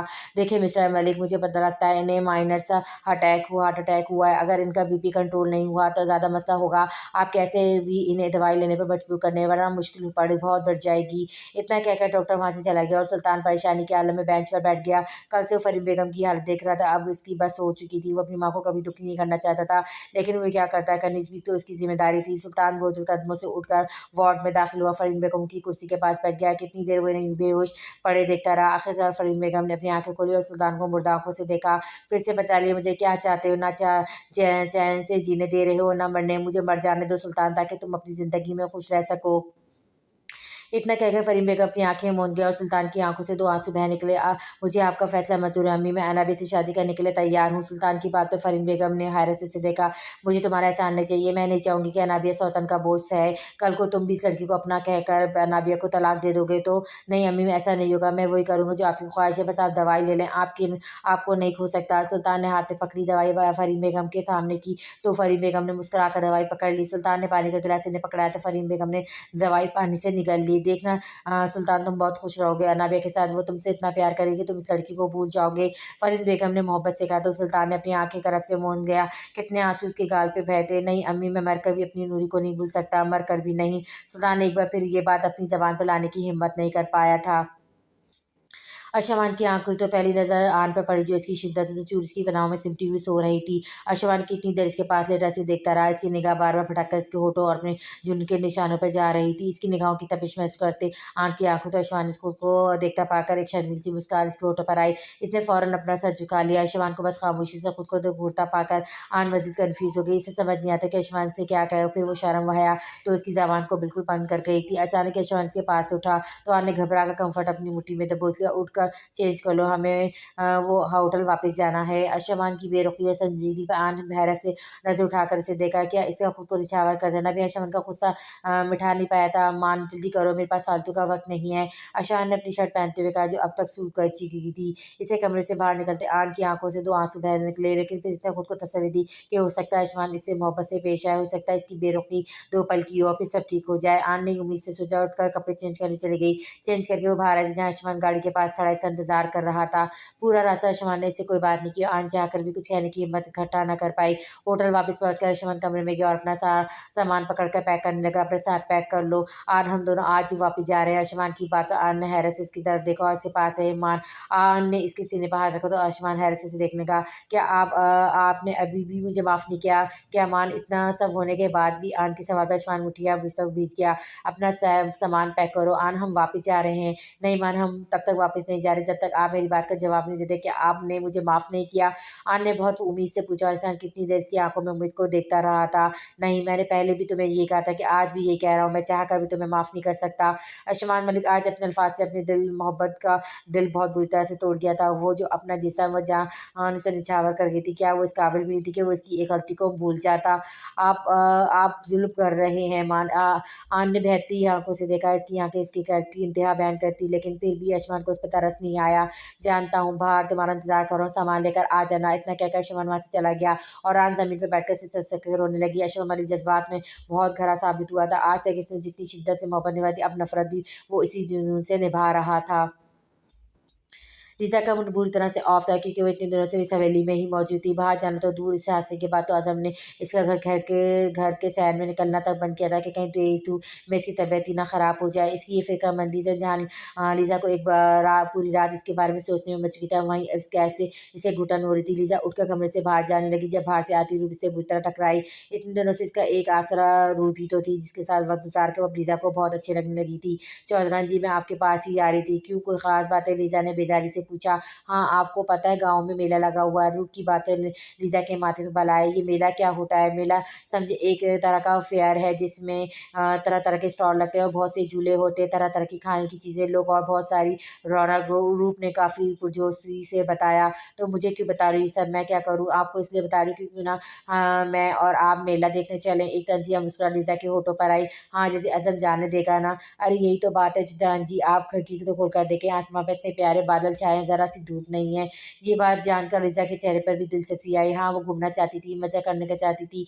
आप ना जाएँ और चौधरी जी से बहुत ज़्यादा प्यार से पूछें तो देखना वो मान जाएँगे। रूप की बात पे लीज़ा मुस्कुराई और उसे अपने पीछे आने का इशारा किया। ढूँढने के बाद इसे अज़म हॉल में आता दिखाई दिया तो दोनों उसकी जानिब चल दिए। अज़म लीज़ा के पुकारने पर अज़म का रुका और सवाली नज़र से देखा। वो ज़रा जल्दी में लग रहा था। मुझे तुमसे बात करनी है। लीज़ा की बातें रूप ने उर्दू में दोहराई तो अज़म सीने पे हाथ रखकर खड़ा हो गया, जिसका साफ मतलब था कि कहो क्या कहना है। रूप बताए थे कि गाँव में मेला लगा है, मुझे वो देखने जाना है। लीज़ा की फरमाइश पे अज़म ने आँखें छोटी करके रूप को देखा। नहीं, अज़म ने एक लफ्ज़ी जवाब दिया और वहाँ से जाने चाहा, लेकिन लीज़ा फ़ौरन उसके सामने आई। लेकिन अज़म, बाहर धूप भी नहीं है तो मुझे कुछ नहीं होगा। वैसे भी हवेली में बैठकर बोर हो चुकी हूँ। प्लीज़ मुझे जाने दो। अगर चाहो तो तुम भी साथ चल सकते हो। लीज़ा की हड़बड़ी में कही बात रूप ने दोहराई तो अज़म ने ज़रा सख्ती से इसे देखा। नहीं गज़ल, लीज़ा जानती कि अज़म ने इसे गज़ल तभी बुलाया था जब वो सीरियस मूड में हो। लीज़ा बाहर जाने के लिए इतनी बेचैन थी कि बगैर सोचे समझे आगे बढ़ी। अज़म के हाथ अपने हाथों में थाम कर अपना सर ऊपर करते हुए देखा। प्लीज़ अज़म, जाने दो, मुझे अच्छा लगेगा, प्लीज़। लीज़ा ने इतनी चाहत से कहा कि अज़म इनकार करने के काबिल नहीं रहा। इसने बेबसी से गुलाम की जानिब देखा। मैं नहीं जा सकता, मुझे ज़रूरी काम है, लेकिन तुम चंद आदमियों को लेकर इनके साथ जाओगे। साए की तरह इनके साथ रहना। मेरी बीवी पर किसी की गलत निगाह भी बर्दाश्त नहीं करूँगा और अगर धूप निकले तो फ़ौरन इसे गाड़ी में बिठाकर वापस ले आओगे। गुलाम ने इस बात में सर हिलाया तो अज़म लीज़ा की जानिब मुड़ा। ठीक है, तुम जा सकती, लेकिन गुलाम के साथ रहना और चादर उड़ कर जाना। रूप ने लीज़ा को ये बात बताई तो लीज़ा खुशी से चहकती अज़म के गले लगे और अपने होठ इसके गाल पे रखे। Thank you so much. Liza की इस हरकत पर अज़म की आंखों में हरारत उतरी और इसे खुद से दूर करके अज़म इसके कान के पास झुका। तना होता तो हमारी इस हरकत की कीमत बहुत भारी होनी होती थी। मेरी विलायती चीज़ें, अपना ख्याल रखना। इतना कहकर अज़म वहाँ से चला गया और लीज़ा मुस्कुराते हुए रूप के साथ कमरे में चली गई। अज़म की बात पर अमल करते हुए रूप ने इसे चादर दी, जो लीज़ा ने बखूबी खुशी खुद उड़ ली। जब तक वो बाहर जा रही थी, इसे हर बात मंजूर थी। वो दोनों खुशी से चहकती हुई इस गाड़ी के पास है, जिसके बाहर गुलाम खड़ा इनका इंतजार कर रहा था। इनकी गाड़ी में बैठते गुलाम ड्राइवर के पास फ्रंट सीट पर बैठ गया और एक गाड़ी इनके आगे जबकि दूसरी इनके पीछे चलने लगी। इतने लोग हमारे साथ क्यों आ रहे हैं? लीज़ा ने हैरत से अपने आगे पीछे मौजूद गाड़ी को देखते हुए पूछा। ये आपके गार्ड्स हैं चौधरानी जी, आखिरकार गाँव के सरदार की बीवियाँ अब आपकी हिफाजत से बढ़कर इनके लिए कुछ भी नहीं। रूप की बात पर लीज़ा हैरत से देखने लगी। तकरीबन 10 मिनट के बाद वो लोग मेले पर पहुँच गए और वहाँ की चकाचौंध देखकर लीज़ा की आँखें हैरत से खुल गई। वो खुशगवार मूड में रूप का हाथ थामकर मेले की जानिब बढ़ गए तो गुलाम ने आदमी को वहाँ रहने का इशारा किया और खुद उनके पीछे-पीछे चलने लगा। तो क्या ट्राई करेंगी आप? रूप के सवाल पे लीज़ा ने मुस्कुराकर उसे देखा। मुझे इस राइड पर बैठना है। लीज़ा ने वहाँ चलती कश्तीनुमा झूले की जानिब इशारा करते हुए कहा, नहीं आप इस पर नहीं बैठेंगी। एक तो ये सेफ नहीं और दूसरा इस पर बहुत से आदमी मौजूद हैं। गुलाम के उर्दू में कहने पर लीज़ा ने सवाली नज़र से देखा तो रूप ने इसकी कई बात इंग्लिश में बताई और बाकी राइडर्स का क्या है? रूप ने लीज़ा की बात उर्दू में दोहराई तो गुलाम ने मुस्कुराकर रूप को देखा। आप किसी भी झूले पर नहीं बैठ रही। रूप के बताने पर लीज़ा ने दांत खिंचाया और रूप का हाथ थामकर इसे एक जानिब ले गई। चलो कुछ खाते हैं। लीज़ा के कहने पर रूप मुस्कुराए। आइए आपको पाकिस्तान की सबसे खास चीज़ खिलाती हूँ। इतना कहकर रूप ने इसे गोलगप्पों के स्टॉल पर ले आई। मुझे नहीं लगता चौधरानी जी की ये खाने चाहिए, इन्हें इतने तीखे खानों की आदत नहीं है। गुलाम ने रूप से कहा तो रूप ने गहरा सांस लिया और लीज़ा के कान में पास झुककर इसे गुलाम की कही बात बताई। मुझे नहीं लगता ये बंदा हमें मज़े करने देगा, हर दूसरी चीज़ से तो मना कर रहा है। ये रूप की बात है। लीज़ा ने मुँह बनाकर गुलाम को देखा, फिर एक तरकीब इसके ज़हन में आई। क्या ये स्पाइसी होते हैं? लीज़ा ने गोलगप्पों की जानिब इशारा करके पूछा तो रूप ने इस बात में सर हिलाया। लीज़ा ने वहाँ पड़ी गोलगप्पों की प्लेट में से एक उठाया, उसे मुँह में डाल लिया। मिर्ची ने फ़ौरन अपना असर दिखाया। लीज़ा की छोटी सी नाक लाल हो गया, वो बुरी तरह से खांसने लगी। ओह गॉड वाटर! गुलाम ने परेशान से लीज़ा की जानिब देखा और जो खांसते हुए कह रही थी और जल्दी से पानी लेने चला गया। लीज़ा ने फ़ौरन रूप का हाथ पकड़ा और भागकर वहाँ से गायब हो गई। गोलगप्पों के स्टॉल से काफ़ी दूर भागने के बाद लीज़ा ने अपने सीने पे हाथ रखा और कैक में लगाकर हँसने लगी। इसे हँसता देखकर रूप भी हँस दी। अब खुलकर एन्जॉय करते हैं। लीज़ा ने आँख दबाकर कहा, क्या करें? सबसे पहले रूप के सवाल पर लीज़ा को इस मिर्ची का ख़्याल है जो इसने गोलगप्पों की सूरत में खाई थी। सबसे पहले कुछ खाते हैं, कुछ पीते हैं। रूप ने हाँ में सर हिलाया और लीज़ा को जूस के स्टॉप पे ले आया। ताज़ा फलों का जूस पीने के बाद दोनों का भागने की वजह से फूला फूला सांस बरकरार हुआ। बाजी पैसे स्टॉल वाले की बात तो रूप ने परेशानी से लीज़ा की जानिब देखा। पैसे आपके पास? मेरे पास पैसे क्यों होंगे? अज़म ने तो इसी मकसद के लिए गुलाम को भेजा था। तुम्हारे पास पैसे नहीं है क्या? लीज़ा ने वापस इसी सवाल किया। अभी अभी आपके शौहर ने सैलरी नहीं दी मुझे, मेरे पास पैसे कहाँ से आएंगे? रूप की बात पे लीज़ा ने अपना सर थाम लिया, फिर कुछ याद आने पर एक मुस्कान के साथ इसके जूस वाले को देखा। तुम जानते हो मैं कौन हूँ? लीज़ा की इंग्लिश पर दुकानदार परेशान हुआ तो रूप ने इस उर्दू में बात दोहरा कर इससे आसानी पैदा की। मैं अज़म की वाइफ़ हूँ, तुम लोगों की चौधरी की, और तुम मुझसे पैसे लोगे। रूप ने मुस्कुराकर लीज़ा की बात उर्दू में दोहराई तो आदमी मुस्कुराहट में आ गया और इनकार में सर हिलाया। आपसे कैसे पैसे ले सकता हूँ चौधरानी जी? आप कुछ भी ले सकती है पैसों के बगैर।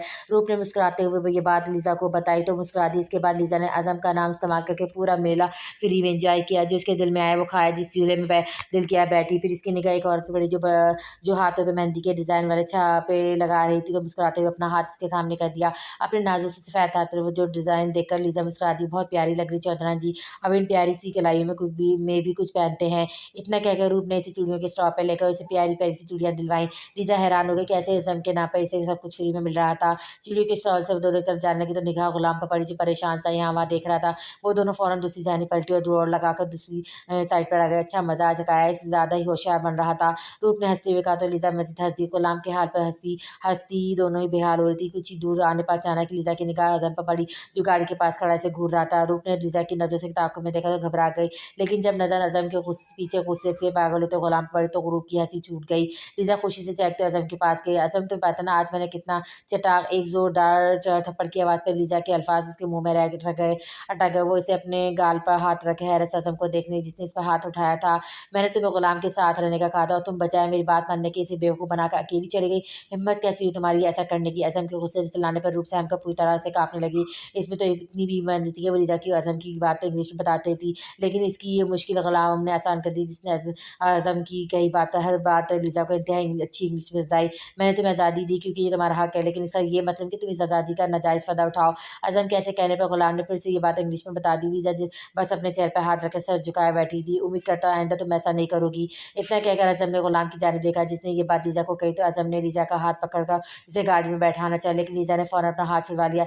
बचपन से मैंने वो किया जो मेरे दिल में आया, बिना किसी के रोक टोक के वहाँ गई जहाँ मेरा दिल दिल किया, कभी अपने डैड से भी इजाज़त नहीं माँगी और ना ही आज तक उन्होंने मुझ पे हाथ उठाया। लिज़ा की आवाज़ पे अज़म का रुका पलट कर ऐसे देखने लगा। गुलाम ने लिज़ा की बात उर्दू में दोहरा दी। आज तक किसी ने भी मुझ पे हाथ नहीं उठाया। इतना कहकर लिज़ा अज़म के पास आई और अपनी नम होती शायद रंग की आँखों से उसे देखा। तुमने इस दिन पहली बार मुझ पे हाथ उठाया था, लेकिन आज तक मैंने इस बारे में तुम्हें कुछ नहीं कहा, क्योंकि कहीं न कहीं मुझे ये लगता था कि मैं वो थप्पड़ डिज़र्व करती हूँ। अपनी खुदगर्ज़ी की वजह से वो थप्पड़ मैं डिज़र्व करती थी। लेकिन ये लिज़ा ने अपने गाल की जानिब इशारा किया जिस पर अज़म के भारे हाथ का निशान मौजूद था। गुलाम ने आस्ते से इसकी बात उर्दू में दोहराई, ये मैं डिज़र्व नहीं करती। ये बात कहते हुए इतने ही आँसू लिज़ा की आँखों से बहे थे। लेकिन अगर मुझे मार कर तुम्हारे मर्दाना गुरूर को तस्कीन मिलती है तो मारो, मुझे मारो, लेकिन एक बात याद रखना, कमज़ोर पर हाथ उठाकर अपने आप को ताकतवर और सरबराह समझने वाला मर्द मेरी नज़र में मर्द ही कहलाने के लायक नहीं। लीज़ा ने इससे नफ़रत से देखते हुए कहा। आज़म गुलाम की राह में उर्दू में दोहराई, हर बात खामोशी से वहाँ खड़ा सुन रहा था। तुम इस मुकाम के काबिल ही नहीं जो मैं तुम्हें दे रही थी, जो मैं तुम्हें समझ रही थी। तुम इस काबिल ही नहीं, तुम वैसे ही हो जैसे मेरी माँ ने कहा था, बेहिस मर्दानी का गुरूर रखने वाले। लीज़ा ने इसके चौड़े सीने पर हाथ रखते हुए कहा, जबकि मुसलसल आंसू बहकर गाल पर आ रहे थे। I hate you Azam Chaudhary, I hate you. इतना कहकर लिज़ा रोते हुए गाड़ी में बैठ गई, जबकि आज़म कितनी देर सख्ती के आलम में वहीं खड़ा रहा। गुलाम तो बस आज़म के चेहरे पे संजीदगी को देख रहा था। अब रूह आज़म के गुस्से से सहमी साइड पे खड़ी काँप रही थी। आज़म की नज़र रूह और गुलाम पर पड़ी तो उसे फ़ौरन अपने गुस्से का शिद्दत से एहसास हुआ। वो गुस्से में बहुत कुछ गलत कर चुका था। वो थप्पड़ से लिज़ा के गाल पर नहीं बल्कि इसकी शख्सियत को मारा था। एक बात कहूँगी चौधरी जी, रूह की हिम्मत करके कहने पर आज़म ने सवालिया नज़र से देखा, आपने अभी तक इन्हें बदलने में जो मेहनत की थी वो अब बस एक सीख थप्पड़ की वजह से ज़ाया कर चुके हैं। रूह की बात पर आज़म ने सबसे आंखें मूंदी और खामोशी से लीज़ा के साथ कार में बैठ गया। पूरा रास्ता वो लीज़ा के रोने की आवाज़ सुनता रहा, लेकिन कुछ कहने की हिम्मत नहीं थी। घर वापस पहुंचते ही लीज़ा कमरे में चली गई तो आज़म भी हिम्मत करके इसके पीछे आया। नज़र लीज़ा पे पड़ी तो वो पेट पर उल्टा लेटे रोने का शुगल कर रही थी। आज़म ने इसके पास जाकर अपना हाथ इसके कंधे पर रखा, जिसे लीज़ा ने बुरी तरह से झटक दिया। Leave me alone. लीज़ा गुस्से से डराई, लेकिन आज़म ने इसे नज़रअंदाज करते कंधे से पकड़कर सीधा किया और संजीदगी से इसकी गाल को देखने लगा जो इसकी थप्पड़ की वजह से लाल हो रहा था। अज़म ने नरमी से इसकी गाल को छुआ तो लीज़ा फ़ौरन से दूर हो गई। Don't touch me. लीज़ा की बात को नज़रअंदाज कर अज़म ने इसे अपने करीब खींचा और अपने होंठ नरमी से इसके गाल पे रखे। लीज़ा ने अपने आप को छुड़वाना चाहा, लेकिन अज़म इसे अपनी मजबूत गिरफ्त में जकड़े इसकी गाल पर मौजूद अपनी उँगली के हर निशान को नरमी से चूमने लगा। इसकी इस हरकत से लीज़ा की आंखें मज़े रवानी से बहने लगी। I will never forgive this, never. गाल के बाद अज़म ने इसका चेहरा अपने हाथों में थामा और नरमी से अपने होंठ की इसकी आँखों पे रखे। फिर इसके दूसरे गाल को चूमता उसके होठों तक आया। फिर इंतहाई नरमी और मोहब्बत से इसके पनखड़ियों जैसे होठों को अपने होठों में से छूने लगा। इसके लफ्ज़ में इतनी मोहब्बत, इतनी नरमी थी कि लीज़ा भी अपने आंसू भुलाए बिना किसी मसबत के इसकी गिरफ्त में बैठी रही। हो सके तो अपने चौधरी को माफ़ कर देना। मेरी विलायती चीज़ें जानता हूँ जो किया वो बहुत गलत था, लेकिन जज्बात में बह गया था। अज़म ने इसे अपने सीने से लगाते हुए सरगोशी की तो लीज़ा की आंखें फिर से बहने लगी। तुम सोच भी नहीं सकती क्या हालत हुई थी मेरी जब गुलाब ने मुझे फ़ोन करके ये बताया कि तुम कैसे इसे चकमा लेकर भाग गई हो, फिर इसे कहीं नहीं मिली। मुझे लगा किसी ने मेरा सीना चीर कर मेरा दिल निकाल लिया हो। अज़म हल्की सी आवाज़ से अपना दिल खोलकर इसके सामने रखा था। वो इससे सबसे बेनियाज़ इसकी सीने से लगी आँसू बहाने महसूस थी, जिसने इसे तकलीफ़ पहुँचाई थी। अपना सब कुछ खोकर जीना सीखा है मैंने सौदा चौधरी, लेकिन तुम्हें नहीं खो सकता। इस ख़्याल पर ही अज़म की पकड़ इस पर मज़बूत हुई थी। नहीं जानता कि तुम्हारे लिए मेरी जज़्बात क्या है ग़ज़ल, बस इतना जानता हूँ कि ये जज़्बात और तुम मेरा सब कुछ हो। इतना कहकर अज़म ने इसका चेहरा देखा तो मुस्कुरा दिया, क्योंकि वो इसके सीने से लगी सो चुकी थी, जबकि चंद आँसू अभी भी पलकों पे अटके थे। इस थप्पड़ का हिसाब ज़रूर चुकाऊँगा, तुम्हारी नाराज़गी सर आँखों पर मेरी जान, मैं तुम्हें मना कर ही दम लूँगा। इतना कहकर अज़म इसे खुद में भी जाओ सुकून से आंखें मूंद गया। इसकी दूरी के ख़्याल पर तब से बेचैन होने वाला दिल अब इसके सुकून हासिल कर गया था।